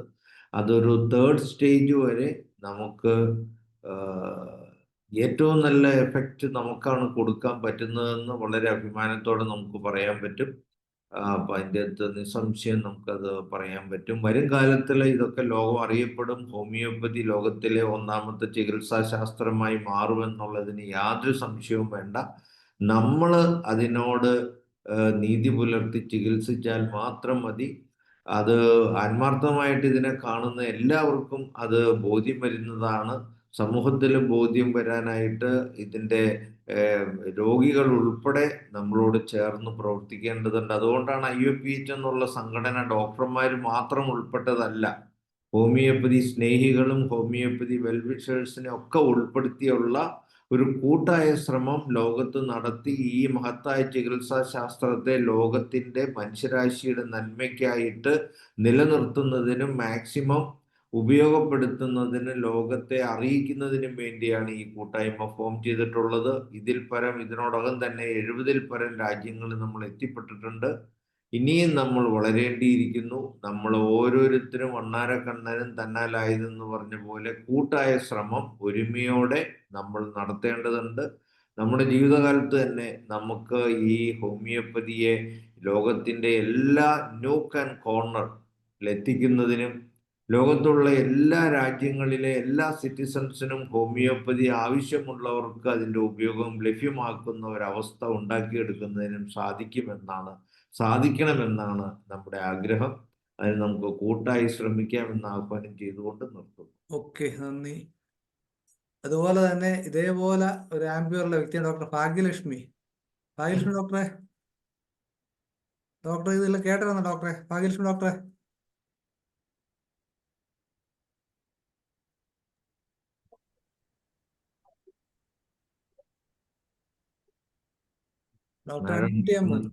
ഡോക്ടർ ഭാഗ്യലക്ഷ്മി ഡോക്ടർ ഉണ്ടായിരുന്നല്ലോ. ഉണ്ട്. ഡോക്ടറെ അൺമ്യൂട്ട് ചെയ്യൂ. ഡോക്ടർ രമാദേവി ഉണ്ട്. അല്ല, ഞാൻ വിളിക്കാം. ഹലോ, കേൾക്കാം ഡോക്ടറെ. ഞാൻ കേട്ടോണ്ടിരിക്കുവായിരുന്നു. നമ്മുടെ എല്ലാവരുടെയും ഇത് കേട്ടു. നമുക്ക് നമ്മുടെ സിസ്റ്റത്തിന്റെ അവിടുത്തെ ഈ ഡോക്ടർ ഷാജി കുടിയേറ്റ് പറഞ്ഞതുപോലെ നമ്മുടെ സിസ്റ്റത്തിനോട് നീതി പുലർത്തി പിന്നെ ചെയ്തു കഴിഞ്ഞാൽ നമുക്ക് നമ്മുടെ ഈ സമൂഹത്തിന് വളരെ അധികം നന്മ കൊടുക്കാൻ ഒക്കുമെന്നുള്ള ഒരു ഉറച്ച വിശ്വാസം സ്വന്തം അനുഭവത്തിൽ നിന്ന് തന്നെ മനസ്സിലാക്കിക്കൊണ്ടാണ് ഈ സിസ്റ്റത്തിലേക്ക് വന്നതും. പിന്നെ ഈ സിസ്റ്റത്തിന്റെ ഒരു വലിയൊരു ഗുണഭോക്താവാണ് ഞാൻ. അതിൽ നിന്ന് ഈ സിസ്റ്റത്തിനെ നമുക്ക് എന്നാൽ കഴിയുന്നത്രയും നമുക്ക് ഒരു പേഷ്യന്റിനോട് എങ്ങനെ നീതി പുലർത്താം എന്നുള്ള കാര്യത്തിന് പൂർണ്ണമായിട്ടും അതേ അർത്ഥത്തിൽ ഉൾക്കൊണ്ട് പേഷ്യന്റിനെ കൊടുക്കുന്നുണ്ട്. അതിന്റെ ഗുണം കിട്ടുന്നുണ്ട്. ഇപ്പം നമ്മള് എന്താ പറയാ, നമുക്ക് ദൈവം തന്ന, ഇല്ല മനോജ് പറഞ്ഞതുപോലെ ദൈവത്തിന്റെ ഒരു വരദാനം തന്നെയാണ് ഈ ഹോമിയോപ്പതി. അത് നമ്മൾ ആ രീതിയിൽ തന്നെ ട്രീറ്റ് ചെയ്യണമെന്നാണ് എൻ്റെ വിനീതമായ അഭിപ്രായം. ഓക്കെ, അപ്പൊ നമുക്ക് നമ്മുടെ അതിഥികളോട് തന്നെ ചോദിക്കാം, നിങ്ങൾ എന്തൊക്കെയാണ് ഹോമിയോപ്പതിയിൽ നിന്ന് പ്രതീക്ഷിക്കുന്നത്, അല്ലെങ്കിൽ ഹോമിയോപ്പതിയുടെ ഉന്നതിക്കായിട്ട് നിർദ്ദേശങ്ങൾ എന്തെങ്കിലും ഉണ്ടെങ്കിൽ പറയുക. ആദ്യമായിട്ട് ശ്രീദേവി മാഡത്തേക്ക്. ശ്രീദേവി മാഡം.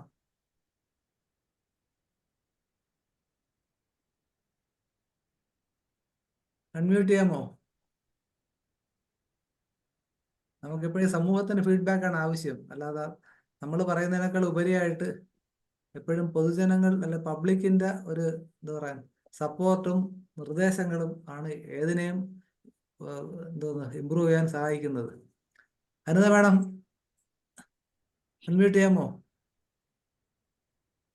ഞാൻ നേരത്തെ പറഞ്ഞിട്ട് 2ാം റൗണ്ടിലേക്ക് വരാമെന്ന് പറഞ്ഞിരുന്നു. ഹലോ. പറയൂ. തീർച്ചയായിട്ടും ഒരു അവെയർ ജനങ്ങളുടെ ഇടയിൽ ഹോമിയോ എന്ന് പറയുന്നത് ഇപ്പോഴത്തെ സിറ്റുവേഷൻ ഇപ്പൊ നമ്മളൊക്കെ ഞങ്ങൾ പലരും പറയുന്നത് ഞാൻ കേട്ടായിരുന്നു. അപ്പൊ അത് കേട്ടിട്ട് ഇത് സമൂഹത്തിന് ഒരു എന്തു പറയാൻ അവരെ അക്സെപ്റ്റ് ചെയ്യുന്നില്ല എന്നുള്ളത് വാസ്തവമാണ്. അപ്പോ അതിന് അവരുടെ അജ്ഞതയായിരിക്കോ അതോ അജ്ഞത നടിക്കുന്നതാണോ എന്ന് എനിക്കറിയില്ല. എന്നെ പോലുള്ള ഞാനൊക്കെ എന്ന് പറഞ്ഞാൽ ഒരുപാട് ആൾക്കാരോട് ഈ ഹോമിയോപ്പതിയെ കുറിച്ച് ഞങ്ങൾക്കുണ്ടായ അനുഭവത്തെ കുറിച്ച് ഞാൻ മറ്റുള്ളവരോട് ഷെയർ ചെയ്യാറുണ്ട്. പക്ഷേ അപ്പോൾ അവർ ചോദിക്കുന്ന ഒരു ചോദ്യം, അതായത് നമ്മളിപ്പോൾ അലോപ്പതി പോയി കഴിഞ്ഞാൽ ഒരു എമർജൻസി ഓപ്പറേഷൻ വേണ്ടി വരുന്നു. ആ സിറ്റുവേഷനിൽ ഹോമിയോയിലാണെങ്കിൽ അതൊന്നും അവിടെ നടക്കത്തില്ലല്ലോ, അല്ലെങ്കിൽ അഡ്മിറ്റ് ചെയ്യുന്ന ഒരു ഫെസിലിറ്റി ഇല്ലല്ലോ. എമർജൻസി വന്നാൽ അവർ വേറെ ഹോസ്പിറ്റലിലോട്ടല്ലേ അങ്ങോട്ട് റെഫർ ചെയ്ത് വിടുന്നത്. ഇങ്ങനെയൊക്കെ ഉള്ള പല ചോദ്യങ്ങൾ എനിക്ക് ഞാൻ നേരിടേണ്ടി വന്നിട്ടുണ്ട്. അപ്പോൾ എനിക്ക് അതിന് തക്കതായ കാരണം കൊടുക്കാൻ കഴിഞ്ഞിട്ടുമില്ല. കാരണം എനിക്ക് അതിനെക്കുറിച്ച് ഡീപ്പായിട്ട് അറിയത്തില്ലല്ലോ. അവിടെ എന്ത് ഫെസിലിറ്റീസ് ആണ്. ഇപ്പൊ എൻ്റെ കുഞ്ഞുങ്ങളുടെ കാര്യം പറയുകയാണെങ്കിൽ എനിക്ക് തർക്കിച്ച് പറയാൻ കഴിയും ഇങ്ങനെയുള്ള സംഭവങ്ങളൊക്കെ ഉണ്ട്, അവിടെ നിന്ന് ഇങ്ങനെ മാറ്റമുണ്ട് എന്നുള്ളത്. അങ്ങനെയൊക്കെ എനിക്ക് പറയാൻ പറ്റും. പക്ഷെ ഓപ്പറേഷൻ്റെ രീതിയിലൊക്കെ അവരൊക്കെ ചോദിക്കുമ്പോൾ എനിക്ക് മറുപടി പറയാനില്ല. കാരണം എനിക്ക് ആ അനുഭവത്തിലൂടെ ഞാൻ കടന്നു പോവാത്തത് കൊണ്ടാണ് ആയിരിക്കാം. അപ്പൊ ഇങ്ങനെയൊക്കെ ഉള്ള സംശയ നിവാരണങ്ങൾക്ക് നമ്മൾ ഹോമിയോപ്പതിയുടെ ഭാഗത്ത് നിന്ന് സമൂഹത്തിന് ഒരു അവെയർ കൊടുത്താൽ തീർച്ചയായിട്ടും ഇത് ഒരുപാട് പ്രയോജനം ചെയ്യും. പലർക്കും പ്രയോജനപ്പെടും. ഈ ക്യാൻസർ പേഷ്യൻസ് ഒക്കെ ഞാൻ മുൻ ക്യാൻസർ പേഷ്യൻ്റ് ആണ്. 2001 എനിക്ക് ക്യാൻസർ വന്ന് ഞാൻ ക്യൂറായ ഒരു വ്യക്തിയാണ്. അവിടെ നിന്നാണ് ഈ പ്രസ്ഥാനം ആരംഭിച്ചത് പോലും. കാരുണ്യ പ്രവർത്തനം തുടങ്ങിയത് അങ്ങനെയാണ്. അപ്പോൾ ഇപ്പൊ എനിക്കിത് കേൾക്കുമ്പോൾ തന്നെ വളരെ അഭിമാനം തോന്നുന്നത്, ക്യാൻസർ മാരകമായി ഈ ക്യാൻസറിന് പോലും പ്രതിവിധി ഉണ്ട് ഹോമിയോയിൽ എന്ന് കേട്ടപ്പോൾ വളരെ സന്തോഷമാണ് എനിക്ക് തോന്നുന്നത്. പക്ഷേ അതിന്റെ റിസൾട്ട് കാണിച്ചു കൊടുക്കാൻ എനിക്ക് പറ്റുന്നില്ല, അത് വാസ്തവമാണ്. അതായത് കാണിച്ചു കൊടുക്കാൻ പറ്റുന്നില്ല എന്ന് പറയുന്നത്, നേരത്തെ ഞാൻ പറഞ്ഞ വിഷയം എനിക്കത് എങ്ങനെ അവരുടെ മുമ്പിൽ അവതരിപ്പിക്കണമെന്ന് എനിക്കറിയില്ല. ഹീമോയൊക്കെ എടുക്കുന്ന സമയത്ത്, അലോപ്പതിയിലെ ഹീമോയൊക്കെ എടുക്കുന്ന സമയത്ത് വളരെ ബുദ്ധിമുട്ടും ത്യാഗവും ഒക്കെ സഹിച്ച് അനുഭവിച്ച് മുന്നോട്ട് പോയ ഒരാളാണ്. അപ്പൊ അതിൽ നിന്നൊക്കെ ഒരു മോചനം ഈ ക്യാൻസർ പേഷ്യൻസിനൊക്കെ കിട്ടുകയാണെങ്കിൽ തീർച്ചയായിട്ടും ഹോമിയോ ഒരു വലിയൊരു കാര്യം തന്നെയാണ്, അനുഗ്രഹമാണ്. അത് നമുക്ക് സമൂഹത്തിൽ എത്തിക്കണം. നേരത്തെ ഒരു സാറ് പറഞ്ഞതുപോലെ നമ്മൾ തളർന്നു പോകാതെ നമ്മളെ കൊണ്ട് കഴിയുന്ന കാര്യങ്ങൾ ഇതിനെ മറ്റുള്ള സമൂഹത്തിന് ചെയ്തു കൊടുക്കുമ്പോൾ തീർച്ചയായിട്ടും ഇന്നല്ലെങ്കിൽ നാളെ അക്സെപ്റ്റ് ചെയ്യും. നമ്മളെയൊക്കെ ഈ ഹോമിയോ ത്യജിച്ച് പറയുന്നവർ അവരൊക്കെ അക്സെപ്റ്റ് ചെയ്യും എന്ന് തന്നെയാണ് എൻ്റെ ഒരു വിശ്വാസം. അപ്പോൾ കുറച്ചുകൂടെ അവെയർ സമൂഹത്തിന് കൊടുത്താൽ നന്നായിരിക്കും എന്നാണ് പറയുന്നത്. പിന്നെ നമ്മുടെ ബിന്ദു മാമിനെയൊക്കെ പോലുള്ള ഡോക്ടേഴ്സ് വളരെ ഡെഡിക്കേഷൻ ഉള്ള ഒരു മാഡമാണത്. അവരുടെ മാഡത്തിൻ്റെ കുട്ടികളെന്ന് പറയുന്നതും കൂടെയുള്ളവരും വളരെ ഡെഡിക്കേഷനോടുകൂടി പ്രവർത്തിക്കുന്നവരാണ്. അപ്പോൾ തീർച്ചയായിട്ടും ഇത് സമൂഹത്തിന് ഏറ്റവും പ്രയോജനപ്പെടും. ഇത്തരത്തിലുള്ള മാന്യദേഹങ്ങൾ ഉണ്ടെങ്കിൽ തീർച്ചയായിട്ടും അത് പ്രയോജനം തന്നെ. ബിന്ദു മാമിൻ്റെ ഒരു കാര്യം കൂടെ ഞാൻ പറഞ്ഞോട്ടെ. ഏത് രാത്രി എൻ്റെ സ്റ്റാഫും ബിന്ദു മാമിനെ വിളിച്ചാലും എൻ്റെ സ്റ്റാഫ് എന്നോട് പറയും, മാഡം ഇങ്ങനെയാണ്, മാമിനെ ഒന്ന് വിളിക്കാൻ പറ്റും. അപ്പോൾ ഞാൻ നിങ്ങൾ ധൈര്യമായിട്ട് വിളിക്കും, മാഡം എടുക്കും. എത്ര പാതിരാത്രി ആയാലും മാഡം ഫോൺ എടുക്കും, അറ്റൻഡ് ചെയ്യും, അതിൻ്റെ റെമഡീസ് അവിടെ പറഞ്ഞു കൊടുക്കുകയും ചെയ്യും. അപ്പോൾ ഇതാണ് നമ്മുടെ സമൂഹത്തിന് വേണ്ടത്. പക്ഷെ നമ്മുടെ ഒരു അലോപ്പതി ഡോക്ടറെ അടുത്ത് പോയാൽ, ഞാൻ കുറ്റം പറയുന്നതല്ല, അവിടെ പോയാൽ നമുക്കിതൊന്നും കിട്ടുന്നില്ല. നമുക്ക് നെഗ്ലക്റ്റേ കിട്ടിയിട്ടുള്ളൂ എൻ്റെ സ്ഥാപനത്തിൽ. പക്ഷേ ഇവിടെ അങ്ങനെയല്ല. ഇത് എനിക്കിപ്പോൾ ഒരുപാട് പേരോട് പറയാൻ ഒരു പ്രചോദനമാണ്. തീർച്ചയായിട്ടും എന്നെ കൊണ്ട് കഴിയുന്ന ഒരു പബ്ലിസിറ്റി ഞാൻ കൊടുക്കും, ഉറപ്പായിട്ടും കൊടുക്കുക തന്നെ ചെയ്യും. വളരെ നന്ദിയുണ്ട് ഇങ്ങനൊരു മീറ്റിംഗിൽ എന്നെയും വിളിച്ചതിൽ. വളരെ സന്തോഷം സാർ. Okay, thank you. തീർച്ചയായിട്ടും നിങ്ങളുടെ വാക്കുകൾക്കാണ് ഏറ്റവും കൂടുതൽ ഞങ്ങൾ വില കൊടുക്കുന്നത്, സമൂഹം വില കൊടുക്കുന്നത്. അത് സമൂഹത്തിന് തന്നെ പരിവർത്തനത്തിന് കാരണമാകും എന്ന് നമുക്ക് പ്രത്യാശിക്കാം. ഇനിയും ഈ പറഞ്ഞിട്ടുള്ള പ്രവർത്തനങ്ങൾ മുമ്പോട്ട് പോവുക. ഡോക്ടർ ബിന്ദുവിനെ പോലുള്ള ധാരാളം ബന്ധുക്കൾ നമ്മുടെ ഹോമിയോപ്പതിയിലുണ്ട്. മാത്രമല്ല, നേരത്തെ പറഞ്ഞ ഒരു എമർജൻസി അഡ്മിഷൻ അതൊരു പ്രോബ്ലം തന്നെയാണ്. അവിടെ എന്താ വേണ്ടതെന്ന് വെച്ച് കഴിഞ്ഞാൽ, ഒന്ന് നിയമപരമായ കാര്യം, രണ്ടാമത്തെ കാര്യം ഇൻവെസ്റ്റ്മെന്റ്. ഒരു വലിയ സംവിധാനം ഉണ്ടാക്കിയെടുക്കുക, ഒരു ആശുപത്രി ഉണ്ടാക്കിയെടുക്കുക, അതിന് പറ്റിയ ജീവനക്കാരെ നിയമിക്കുക, അതിന് പറ്റിയ നിയമപ്രാബല്യം കിട്ടുക, പരിരക്ഷ കിട്ടുക. ഇതൊക്കെ ഒരുപാട് കടമ്പകൾ കടക്കേണ്ടതുണ്ട്. അതുകൊണ്ടാണ് ഇങ്ങനെ നിൽക്കുന്നത്. എന്നിരുന്നാലും വരും വർഷങ്ങളിൽ അതിനൊരു പരിഹാരമായിട്ട് ഇപ്പോൾ ഇന്റഗ്രേറ്റഡ് മെഡിസിൻ ട്രീറ്റ്മെന്റ് പലതും തുടങ്ങിയിട്ടുണ്ട്. ഓൾ ഇന്ത്യ ഇൻസ്റ്റിറ്റ്യൂട്ട് മെഡിക്കൽ സയൻസിൽ പലതും, ഇപ്പം അടുത്ത പറ്റ്നയിലൊരെണ്ണം തുടങ്ങിയപ്പോൾ അവിടെയും ഹോമിയോപ്പതി വിങ് കൂടി തുടങ്ങിയിട്ടുണ്ട്. കാരണം ശസ്ത്രക്രിയയ്ക്ക് മുമ്പും ശസ്ത്രക്രിയ കഴിഞ്ഞും വരുന്ന രോഗികൾക്ക് ഹോമിയോപ്പതി മരുന്ന് ധാരാളം ഉപയോഗിക്കാൻ കഴിയും എന്നുള്ള വസ്തുത, പച്ചയായ യാഥാർത്ഥ്യം അവരും തിരിച്ചറിഞ്ഞു തുടങ്ങിയിട്ടുണ്ട്. ശ്രീകല മേഡം ഉണ്ടോ? സംസാരിക്കാം മേഡം.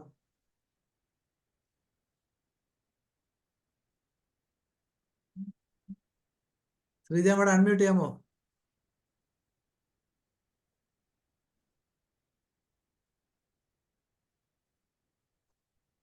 ഹോമിയോപ്പതിയുടെ മുന്നോട്ടുള്ള പ്രയാണത്തിൽ എന്തൊക്കെ നിർദ്ദേശങ്ങൾ പറയാൻ കഴിയും?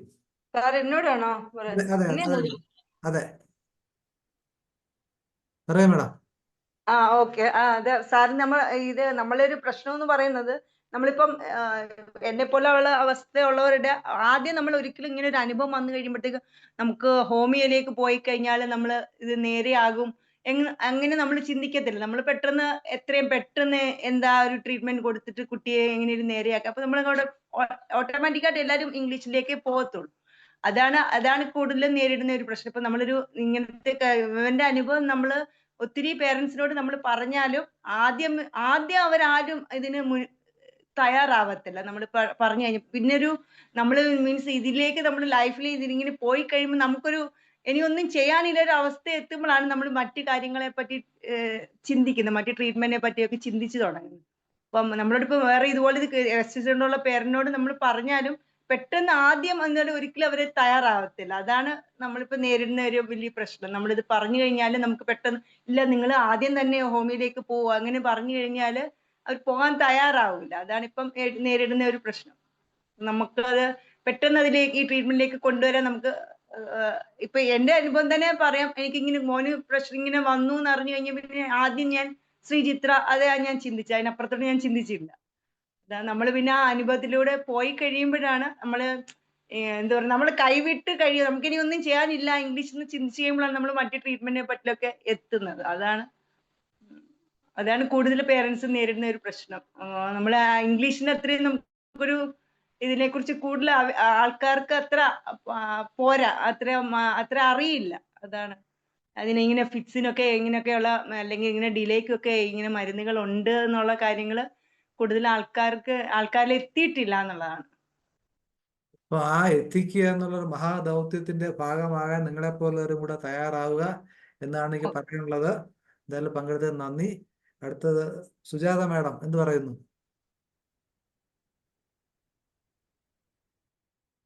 ഒരു കൺക്ലൂഷനായിട്ട്.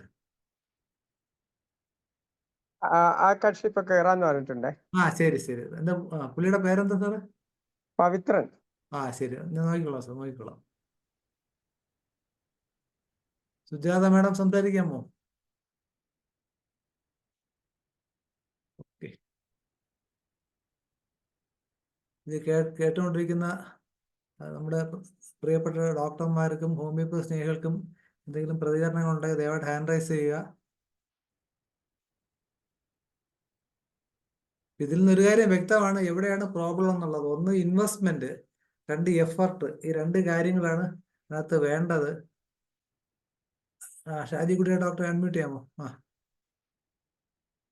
ഞാൻ ഈ ഒന്ന് രണ്ട് ചോദ്യങ്ങൾ ചോദിച്ചതിന് അവരുടെ അറിവിലോട്ടായിട്ട് ഒന്ന് രണ്ട് കാര്യങ്ങൾ പറയാൻ വേണ്ടിയാണ്.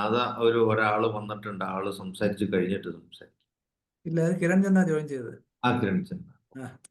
അപ്പൊ ഞാൻ പറയാൻ വന്നത്, ഒന്ന് രണ്ട് പേര് രോഗികളായിട്ട് വന്നപ്പോൾ അവരുടെ അനുഭവങ്ങൾ പറഞ്ഞവർ ചോദിക്കുന്ന ചോദ്യങ്ങൾക്ക് എന്ത് മറുപടി കൊടുക്കണു എന്നുള്ളതാണ്. ഒന്നെന്ന് വെച്ചിട്ടുണ്ടെങ്കിൽ അലോപ്പതി പോലെ ഹോമിയോ ചികിത്സ എന്ന് പറയുന്നത് എളുപ്പമല്ല. ഒരു രോഗിക്ക് ചേർന്ന ആ രോഗിയെ ഇൻഡിവിജ്വലൈസ് ചെയ്ത് മരുന്ന് കൊടുക്കുക എന്നുള്ളത് ഒരു ടാലൻ്റാണ്, ഒരു എഫേർട്ടാണ്, ഒരു ദൈവാനുഗ്രഹം കൂടെ കൂടിയാണ്. അപ്പോൾ ഏതെങ്കിലും ഒരു ഡോക്ടറുടെ അടുത്ത് പോയിട്ട് ഫലിച്ചില്ല എന്നുള്ളത് കൊണ്ട് ഹോമിയോപ്പതി പരാജയപ്പെട്ടു എന്നുള്ള ഒരു ധാരണയിലോട്ട് ആരും എത്തരുത്.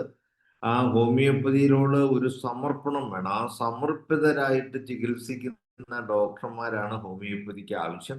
അങ്ങനെയുള്ള ഡോക്ടറെ കണ്ടെത്തി ആ ഡോക്ടറുടെ അടുത്ത് എത്തിയാൽ നിങ്ങൾക്ക് 100% ഫലം കിട്ടും. അപ്പോ ഇനി ഏതെങ്കിലും ഡോക്ടർമാർ അത്ര സമർപ്പിതരല്ല, ഒരു ഡോക്ടറെ അടുത്ത് എന്നിട്ട് പ്രയോജനം കിട്ടിയില്ലെങ്കിൽ ഹോമിയോപ്പതി കൊണ്ട് പ്രയോജനം കിട്ടില്ല എന്നുള്ള ഒരു ധാരണയിലോട്ട് എത്തരുത്. ഒരു സമർപ്പിതരായിട്ടുള്ള ഹോമിയോപ്പതി ഡോക്ടർമാരെ കണ്ടെത്താൻ ഒരു എഫർട്ട് കൂടി എടുക്കണം. അത് ഒന്നാമത്തെ കാര്യം. രണ്ടാമത്തെ കാര്യം, ഇപ്പൊ പ്യുവർലി സർജിക്കലായിട്ടുള്ള ഒരു കേസ് ഒരു സർജന് മാത്രമേ ചെയ്യാൻ പറ്റുള്ളൂ. അതൊരു എക്സ്പെർട്ടീസാണ്. അത് നമ്മളാണെങ്കിലും ഇപ്പൊ അലോപ്പതിയിൽ ജനറൽ ഫിസിഷ്യൻ ആയിട്ടുള്ള ഒരു ഡോക്ടർ ആണെങ്കിലും അദ്ദേഹം ആ സർജിക്കലി മാത്രം കറക്റ്റ് ചെയ്യേണ്ട ഒരു രോഗത്തെ അല്ലെങ്കിൽ ഒരു അവസ്ഥയെ സർജന് റെഫർ ചെയ്യാണ് ചെയ്യുന്നത്. നമ്മളാണെങ്കിലും അത് തന്നെ ചെയ്യും. അപ്പൊ അത് പലപ്പോഴും അലോപ്പതി ഹോസ്പിറ്റലാണെന്നേ ഉള്ളൂ. നമ്മൾ അതിൻ്റെ അവസ്ഥ മനസ്സിലാക്കി അവരുടെ അടുത്ത് പോയിട്ട് നമ്മുടെ കാര്യങ്ങൾ പഠിച്ച് നമ്മൾ തന്നെ കോമൺ സെൻസും ഒക്കെ വെച്ച് കാര്യങ്ങൾ പഠിച്ച് അവർ പറയുന്നത് ബ്ലൈൻഡായിട്ട് ഫോളോ ചെയ്യാതെ നമ്മുടെ കാര്യങ്ങൾ നമ്മളും കൂടെ ഈ ഉൾപ്പെട്ട് തീരുമാനം എടുക്കാൻ തയ്യാറായി, അല്ലെങ്കിൽ അവരുടെ ആ ഒരു മാസ്മിര വലയത്തിൽ അല്ലെങ്കിൽ അവരുടെ മൾട്ടിനാഷണൽ ഫാർമസ്യൂട്ടിക്കൽസിന്റെ ഫോഴ്സിൽ നമ്മൾ പെട്ടുപോകും. അത് നമ്മൾ ശ്രദ്ധിക്കണം. പിന്നെ അതുപോലെ തന്നെ അലോപ്പതി ചികിത്സയിൽ നമ്മൾ മനസ്സിലാക്കേണ്ട ഒരു കാര്യം, പലപ്പോഴും മരുന്നുകൾ കൊടുത്ത് സിംറ്റത്തെ സപ്രസ് ചെയ്ത് ഒരു ആർട്ടിഫിഷ്യൽ നോർമൽസി നമ്മളെ കാണിക്കുന്നു എന്ന് മാത്രമേ ഉള്ളൂ. എല്ലാ രോഗവും ഒരു അസുഖത്തെ മാറ്റാൻ ഒരു അലോപ്പതി ചികിത്സയ്ക്കും പറ്റില്ല എന്നുള്ളതാണ് 100% സത്യമായിട്ടുള്ള കാര്യം. അപ്പൊ നമ്മൾ ഈ പനിക്ക് മരുന്ന് കഴിച്ച് പനി കുറഞ്ഞതുകൊണ്ട് ആ പനി വരാനുണ്ടായ സാഹചര്യങ്ങളോ അതിന്റെ ഇപ്പോ ആന്റിബയോട്ടിക് കൊടുത്താൽ അവിടെ ബാക്ടീരിയനെ കൊല്ലുന്നേ ഉള്ളൂ. വൈറൽ ഫീവർ ആണെങ്കിൽ വൈറസിനെ കൊല്ലാൻ അവർക്ക് ബുദ്ധിമുട്ടുണ്ട്. അതുകൊണ്ടാണ് വൈറൽ രോഗങ്ങളെ അവർ ഭയപ്പെടുന്നത് തന്നെ. അപ്പൊ ഹോമിയോപ്പതിയിൽ നേരിട്ട് രോഗാണുക്കളെ നശിപ്പിക്കുകയല്ല, നമ്മുടെ ഇമ്മ്യൂണിറ്റിയെ, രോഗപ്രതിരോധ ശക്തിയെ വർദ്ധിപ്പിച്ച് നമ്മുടെ ബോഡീനെ കൊണ്ട് തന്നെ നമ്മളെ പ്രൊട്ടക്ട് ചെയ്യിക്കുക എന്നുള്ള വളരെ ഫണ്ടമെന്റൽ ആയിട്ടുള്ള കാര്യമാണ് ചെയ്യുന്നത്. അതാണ് ഏറ്റവും വേണ്ടതും ഏറ്റവും ഫലപ്രദമായിട്ടുള്ളത്. അപ്പൊ അവിടെ പുതിയ രോഗാണോ പഴയ രോഗാണോ ബാക്ടീരിയയോ വൈറസോ ഇതൊന്നും നമുക്ക് പ്രശ്നമല്ല. നമ്മുടെ ബോഡിയുടെ എനിമിയായിട്ടുള്ള എന്തിനേയും നമ്മുടെ രോഗപ്രതിരോധ ശക്തിക്ക് പ്രതിരോധിക്കാൻ സാധിക്കും. ആ രോഗപ്രതിരോധ ശക്തിയെ ശക്തിപ്പെടുത്തുക, ഒപ്റ്റിമൈസ് ചെയ്യുക എന്നുള്ളതാണ് ഹോമിയോ മരുന്നിലൂടെ നമ്മൾ ചെയ്യുന്നത്. അപ്പൊ ഇതൊക്കെ നമ്മൾ രോഗികളെ പറഞ്ഞ് മനസ്സിലാക്കേണ്ടതുണ്ട്. അപ്പൊ ഇതുമാതിരിയുള്ള കാര്യങ്ങളൊക്കെ ഡോക്ടറെ അടുത്ത് ചെല്ലുമ്പോൾ ഡോക്ടറായിട്ടും കൂടെ സംസാരിക്കണം. ഇതുപോലെയുള്ള ഫോറത്തിലൊക്കെ നമ്മുടെ അടുത്തൊക്കെ വന്ന് നമ്മുടെ അടുത്തൊക്കെ ചോദ്യങ്ങൾ ചോദിച്ചാൽ അതിനുള്ള മറുപടി നമ്മൾ തരുന്നതായിരിക്കും. Thank you. Doctor Bindu,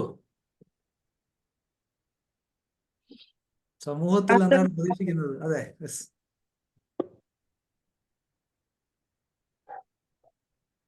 doctor പറയോ, കേൾക്കാം. ഇല്ല,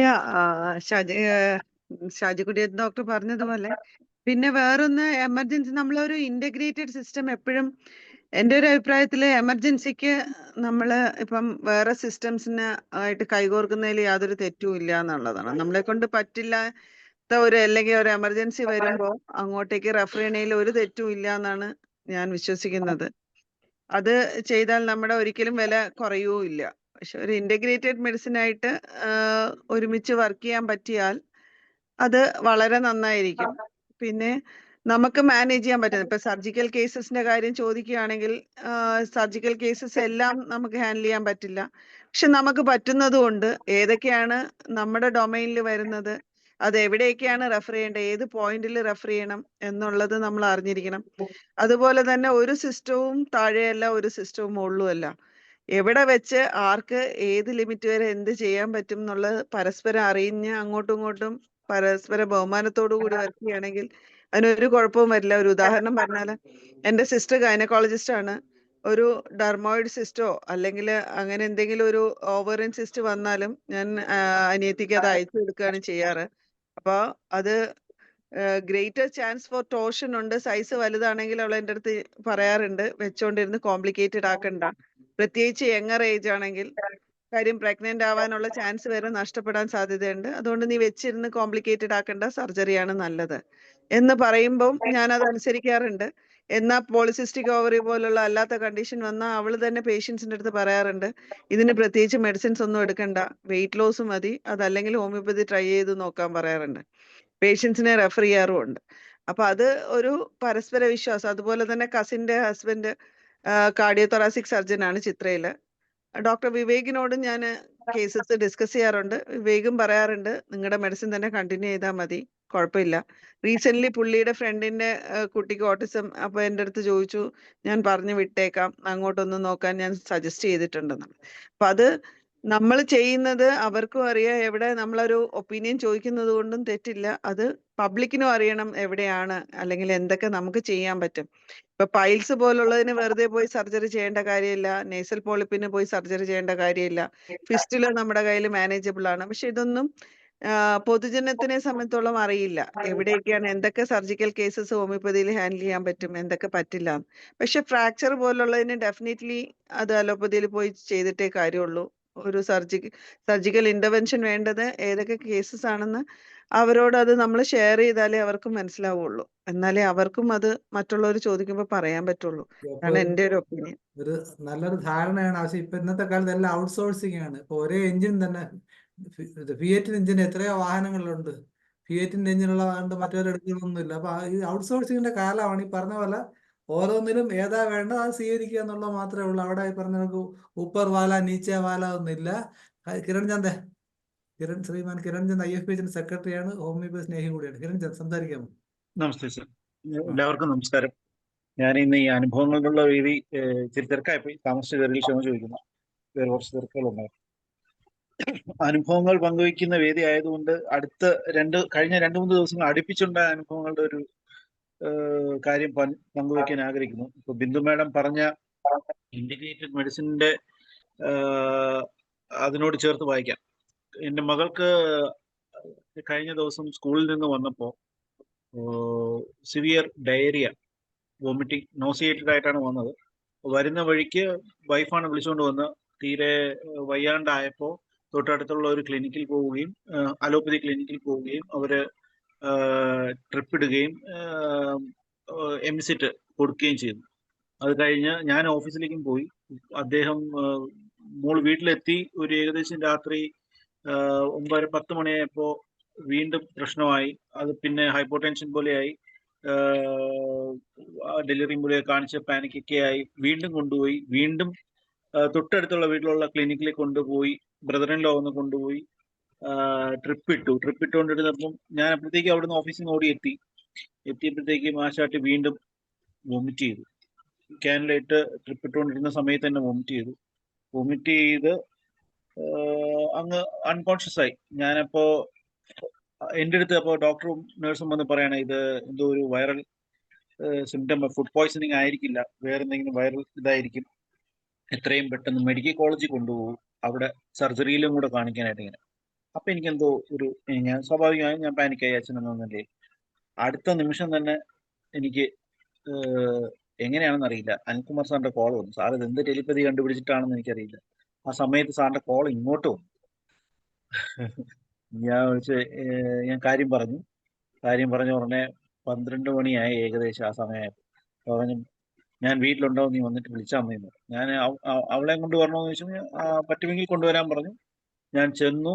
ഇനിയാണ് രസം. ഞാൻ വീട്ടിലെത്തി, സാർ ഒരു മരുന്ന് അവളുടെ വായിലോട്ട്, ഞാനിങ്ങനെ അവളുടെ അടുത്ത് പറഞ്ഞു, അവൾക്ക് പൊതുവെ സാറിന്റെ പേര് ഞാൻ ചെവി ചെന്ന് പറഞ്ഞു. മോള് ഇത്തിരി പാനിക്കായിട്ടിരുന്നപ്പോഴത്തേക്കും ഞാൻ ആശുപത്രിയിൽ നിന്ന് പറഞ്ഞു, നമ്മൾ അനിൽകുമാർ സാറിന്റെ വീട്ടിൽ പോവുകയാണ് എന്ന് ചെവി പറഞ്ഞു. അപ്പോഴത്തേക്കും ഒന്ന് ശാന്തമായി. വണ്ടിയിലെത്തി, സാറ് മരുന്ന് കൊടുത്ത് ഒരു 10 മിനിറ്റ് കഴിഞ്ഞപ്പോഴത്തേക്കും 10-20 മിനിറ്റ് കഴിയുമ്പോഴത്തേക്കും ആള് നോർമലായി തുടങ്ങി. വീണ്ടും ആ തുള്ളി മരുന്ന് കൊടുത്തു. ആള് അപ്പോഴത്തേക്കും ഓക്കെ ആയി. ഇന്ന് വെള്ളി, ശനി, ഞായർ, തിങ്കൾ ആളിന് ഇന്ന് ഇത്തിരി ലൂസ് മോഷൻ ഇന്നലെ രാവിലെ ഉണ്ടായിരുന്നു. ഇന്ന് ആൾ ഓക്കെയാണ്. ഇന്ന് വൈകുന്നേരം എൻ്റെ അടുത്ത് പറയുന്ന അച്ഛൻ എനിക്ക് ഇച്ചിരി ദോശ കഴിച്ചാൽ കൊള്ളാമെന്നുണ്ട്. ഞാൻ പറഞ്ഞു ഡോക്ടർ പറഞ്ഞത് മരുന്ന് ഒരു ദിവസം കൊണ്ട് നോക്കിയിട്ട് തിങ്കളാഴ്ച സ്കൂളിൽ പോയിട്ട് നമുക്ക് നോക്കാം. അപ്പൊ ഞാൻ ഈ എമർജൻസി മാനേജ്മെന്റിന്റെ കാര്യം പറഞ്ഞതാണ്. ഇതേ സിംറ്റം എൻ്റെ കുട്ടിക്കുണ്ടായി, അതൊക്കെ ഉള്ള മരുന്ന് വാങ്ങിച്ചു. ഇന്നലെ എനിക്ക് പ്രശ്നമായി. ഞാൻ ഓഫീസിൽ വർക്ക് ചെയ്തുകൊണ്ടിരുന്ന സമയത്ത് എനിക്ക് ഓക്കുലർ മൈഗ്രെയിൻ സ്ട്രെസ്ഡ് ആയിരുന്നു. കുറച്ച് ഇവരുടെ കാര്യത്തിൽ ഇവരെല്ലാം സുജിയുടെ വൈഫിന്റെ വീട്ടിലും എല്ലാം പ്രശ്നമായിരുന്നു. എനിക്ക് അങ്ങ് ഛർദിലായി. 3 പ്രാവശ്യം ഞാൻ വൊമിറ്റ് ചെയ്തു ഓഫീസിൽ വെച്ച്. ഓഫീസിലുള്ളവരെല്ലാവരും കൂടെ എന്നെ എടുത്തുകൊണ്ട് ആശുപത്രി കൊണ്ടുപോകാം. ശ്രീകൃഷ്ണ ശാസ്ത്രമംഗലത്ത് അവിടെ പോവാം, നമുക്ക് നോക്കാന്ന് പറഞ്ഞു. അപ്പോഴത്തേക്കും ഞാൻ അനിൽകുമാർ സാറിനെ വിളിച്ചു. സാർ പറഞ്ഞ് അവിടെ എത്താൻ പറ്റില്ല. ഞാൻ പറഞ്ഞു വണ്ടി ഓടിക്കാൻ ബുദ്ധിമുട്ടുണ്ട്, എങ്കിലും ഞാൻ എങ്ങനെയാണ് ഞാൻ വണ്ടി ഓടിച്ചെത്തിയെന്ന് എനിക്കറിയില്ല. ഞാൻ 7:30 സാറിനെ വിളിക്കുന്നു. ഞാൻ അവിടെ ചെന്നു. സാർ ഇതേപോലെ എനിക്കിന്ന് മരുന്ന് തന്നു, തുള്ളി മരുന്ന് തന്നു. ഞാൻ പിന്നെ വൊമിറ്റ് ചെയ്തില്ല. എനിക്ക് നോസിയുടെ ഫീലിംഗ് ഉണ്ടായിരുന്നു. 4:30-5 മണി വരെയും എൻ്റെ വർക്കിൽ ഞാൻ ഉണ്ടായിരുന്നു. അപ്പൊ ഈ എമർജൻസി മാനേജ്മെന്റ് ഹോമിയോപ്പതി ഇല്ല എന്ന് പറയുന്നത് മണ്ടത്തരമാണെന്ന് വിളിച്ചു പറയേണ്ടി തന്നെ വരും. അത് ഇത് മാത്രമല്ല, എനിക്ക് മുമ്പൊരു എല്ലാവർക്കും അറിയാവുന്ന കാര്യമാണ്. ഫുഡ് കഴിച്ചുകൊണ്ടിരുന്നപ്പോഴത്തേക്കും ചിക്കൻ്റെ പീസ് ബോൺ ഈ ടോൺസിൽ ഏരിയയുടെ അവിടെ കുടുങ്ങി. അതും ഇതേപോലെ എന്നെ പിടിച്ച് ഇൻഡോസ്കോപ്പിയും അതും ഒക്കെ ചെയ്യാനായിട്ട് ഇങ്ങനെ അവരെ ഇരയെ കിട്ടിയ ഫീലിംഗിലാണ് അവർ ആളെ അപ്രോച്ച് ചെയ്യുന്നത്. നമുക്ക് എത്ര ബന്ധങ്ങളുണ്ടെങ്കിലും സ്വാധീനങ്ങളുണ്ടെങ്കിൽ അവർ ആ ഒരു മറ്റേ മീൻ പിടിച്ച് വലയിൽ ഇട്ടതുപോലെയായിരുന്നു എമർജൻസി മാനേജ്മെന്റിൽ എന്നെ കണ്ടത്. പക്ഷെ അവിടെ നിന്ന് രക്ഷപ്പെടുത്തി ദൈവം ഹോമിയോപ്പതിയുടെ രൂപത്തിൽ അവതരിപ്പിച്ചു, അല്ലെങ്കിൽ അവതരിച്ചു എന്ന് പറയുന്നതായിരിക്കും ഏറ്റവും ഉത്തമം. എന്തായാലും ഇത് ഇന്റഗ്രേറ്റഡ് മെഡിസിൻ എന്നുള്ള സംഗതി വളർന്നു വരണം. അത് ഗവൺമെന്റ് അതിന് എന്തെങ്കിലും ചെയ്തേ പറ്റൂ. അത് ചെയ്യേണ്ട ഈ അനുഭവങ്ങൾ മാത്രമല്ല, ഡോക്ടേഴ്സിന് ചെയ്യാൻ ഒത്തിരി കാര്യങ്ങളുണ്ട്. അവരെ പരസ്പരം കോൺഫിഡൻസ് ബിൽഡ് ചെയ്യുക എന്നുള്ളതാണ് ഏറ്റവും പ്രധാനം. ഒരു സിസ്റ്റത്തിനെ മറ്റൊരു സിസ്റ്റം എഴുതി കാണിക്കാതെ മ്യൂച്വൽ റെസ്പെക്റ്റോട് കൂടി ഒന്നിച്ച് പബ്ലിക് ഹെൽത്തിൽ കോൺട്രിബ്യൂട്ട് ചെയ്യുക എന്നുള്ളതാണ് ഇനിയുള്ള പോസ്റ്റ് കോവിഡ് ലോകത്തിൽ ആവശ്യമായിട്ടുള്ളത്. എന്തായാലും വളരെ നന്ദി. വളരെ കിരണചന്ദ്രൻ നന്നായിട്ട് കാര്യങ്ങൾ അവതരിപ്പിക്കാൻ കഴിയുന്നത് മനസ്സിലായി. അപ്പൊ നമുക്ക് മുസ്തഫ സാറിന്റെ ആള് വന്നോ സാറേ? മുസ്തഫ സാർ പവിത്രം ജോയിൻ ചെയ്തു സാറേ? ഇല്ല, അവർക്ക് സൂം ഇല്ല പോലെ, ഗൂഗിൾ മീറ്റിന്റെ അത് മാത്രമേ ഉള്ളൂ. അടുത്തതിനാക്കാന്ന് പറഞ്ഞു. ശരി.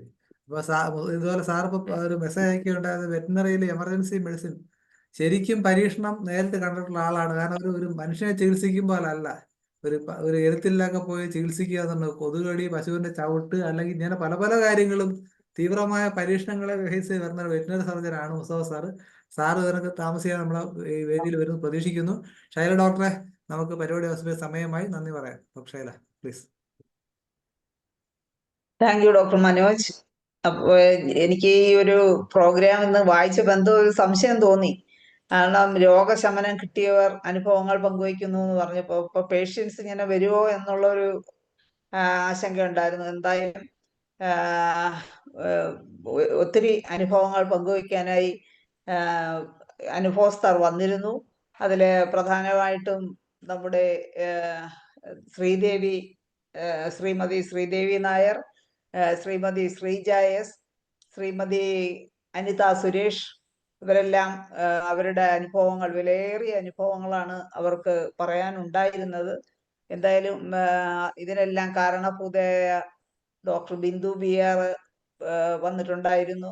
അപ്പോൾ ആ ഡോക്ടർ നിമിത്തം ഇവർക്കെല്ലാം ഉണ്ടായ ആ ഒരു ആശ്വാസം, ഹോമിയോപ്പതിക്ക് ഇത്രയും കാര്യങ്ങൾ, അല്ലെങ്കിൽ അവർക്ക് അവരെ ജീവിതത്തിൽ വലിയൊരു സന്തോഷവും സമാധാനവും കൊടുക്കുവാൻ കഴിഞ്ഞു എന്നറിഞ്ഞതിൽ വളരെ സന്തോഷം. അപ്പം ഇന്നിവിടെ ഈ അനുഭവങ്ങൾ പങ്കുവയ്ക്കാനെത്തിയ ഈ എല്ലാവർക്കും, ഈ 3 പേർക്കും IFPHന്റെ പേരിലുള്ള നന്ദി അറിയിക്കുന്നു. ഒരാളും കൂടെ ഉണ്ട്, ശ്രീമതി ശ്രീജ പറഞ്ഞു. സുജാതയാണ്. സുജാത, ശരിയാ, ശ്രീജ പറഞ്ഞു. ശ്രീമതി സുജാത, 4 പേര് പങ്കെടുത്തു. അവരുടെ അനുഭവങ്ങൾ പങ്കുവച്ചു. കേട്ടപ്പോൾ വളരെ സന്തോഷം തോന്നി. അവർക്ക് ആശ്വാസം നൽകാൻ കഴിഞ്ഞ ഡോക്ടർ ബിന്ദു ബിയാറിനും നന്ദിയും ഒപ്പം ആശംസകളും നേരിയാണ്. ഇനിയും ഒരുപാട് പേർക്ക് ആശ്വാസവും സന്തോഷവും നൽകാൻ കഴിയട്ടെ എന്ന് ആശംസിക്കുന്നു. കൂടാതെ നമ്മുടെ മുസ്തഫ ഡോക്ടർ എപ്പോഴും വരുന്ന ആളാണ്. ഡോക്ടറും ഡോക്ടർക്കുണ്ടായ അനുഭവങ്ങൾ പങ്കുവച്ചു. ഡോക്ടർക്കും IFPHന്റെ പേരിലുള്ള നന്ദി രേഖപ്പെടുത്തുന്നു. നമ്മുടെ വൈസ് പ്രസിഡന്റ് ഉണ്ടായിരുന്നു. വൈസ് പ്രസിഡന്റ് ക്യാൻസർ ട്രീറ്റ്മെന്റിനെ കുറിച്ചുള്ള കാര്യങ്ങൾ സംസാരിച്ചു. നന്ദി രേഖപ്പെടുത്തുന്നു ഡോക്ടർക്കും. കൂടാതെ കിരൺ ചന്ദ് നമ്മുടെ സെക്രട്ടറി ആയിട്ട് ഇരിക്കാൻ തന്നെ യോഗ്യനായ വ്യക്തിയാണ്. കാരണം ഹോമിയോപ്പതിയുടെ അനുഭവങ്ങൾ അല്ലെങ്കിൽ ഗുണങ്ങളെല്ലാം അല്ലെങ്കിൽ അതിനെക്കുറിച്ച് കിട്ടിയ അനുഭവങ്ങളെല്ലാം പങ്കുവയ്ക്കുകയും അതിൻ്റെ സുഖം അനുഭവിച്ചുകൊണ്ടിരിക്കുന്ന ആളാണ്. ഹോമിയോപ്പതി കൊണ്ട് സുഖം പ്രാപിച്ചുകൊണ്ടിരിക്കുന്ന ആളാണ്. വീട്ടിലും അത് ഉൾപ്പെടുത്തുന്നു. വളരെ സന്തോഷം. കിരൺ ചന്ദിനും നന്ദി രേഖപ്പെടുത്തുന്നു. കൂടാതെ ഇന്ന് ഈ സൂം പ്ലാറ്റ്ഫോമിൽ ഉണ്ടായിരുന്ന എല്ലാ ബഹുമാന്യരായ ഡോക്ടേഴ്സിനും ഹോമിയോപ്പതി സ്നേഹികൾക്കും സ്റ്റുഡൻസിനും എല്ലാവർക്കും അതുപോലെ എല്ലാവർക്കും നന്ദി രേഖപ്പെടുത്തുന്നു. കൂടാതെ ഇന്ന് ഇങ്ങനെ നല്ലൊരു പ്രോഗ്രാം ഹോമിയോപ്പതി മൂലം സുഖം പ്രാപിക്കാനിടയായ പേഷ്യൻസിനെ കൊണ്ടുവരികയും നല്ലൊരു ചർച്ച ഈ ഒരു വിഷയം തിരഞ്ഞെടുക്കുകയും ചെയ്ത മനോജ് ഡോക്ടർക്കും നന്ദി രേഖപ്പെടുത്തുന്നു. ഇനിയും നമ്മുടെ പല ഡോക്ടേഴ്സിനും ഇതുപോലുള്ള രോഗികളുണ്ട്.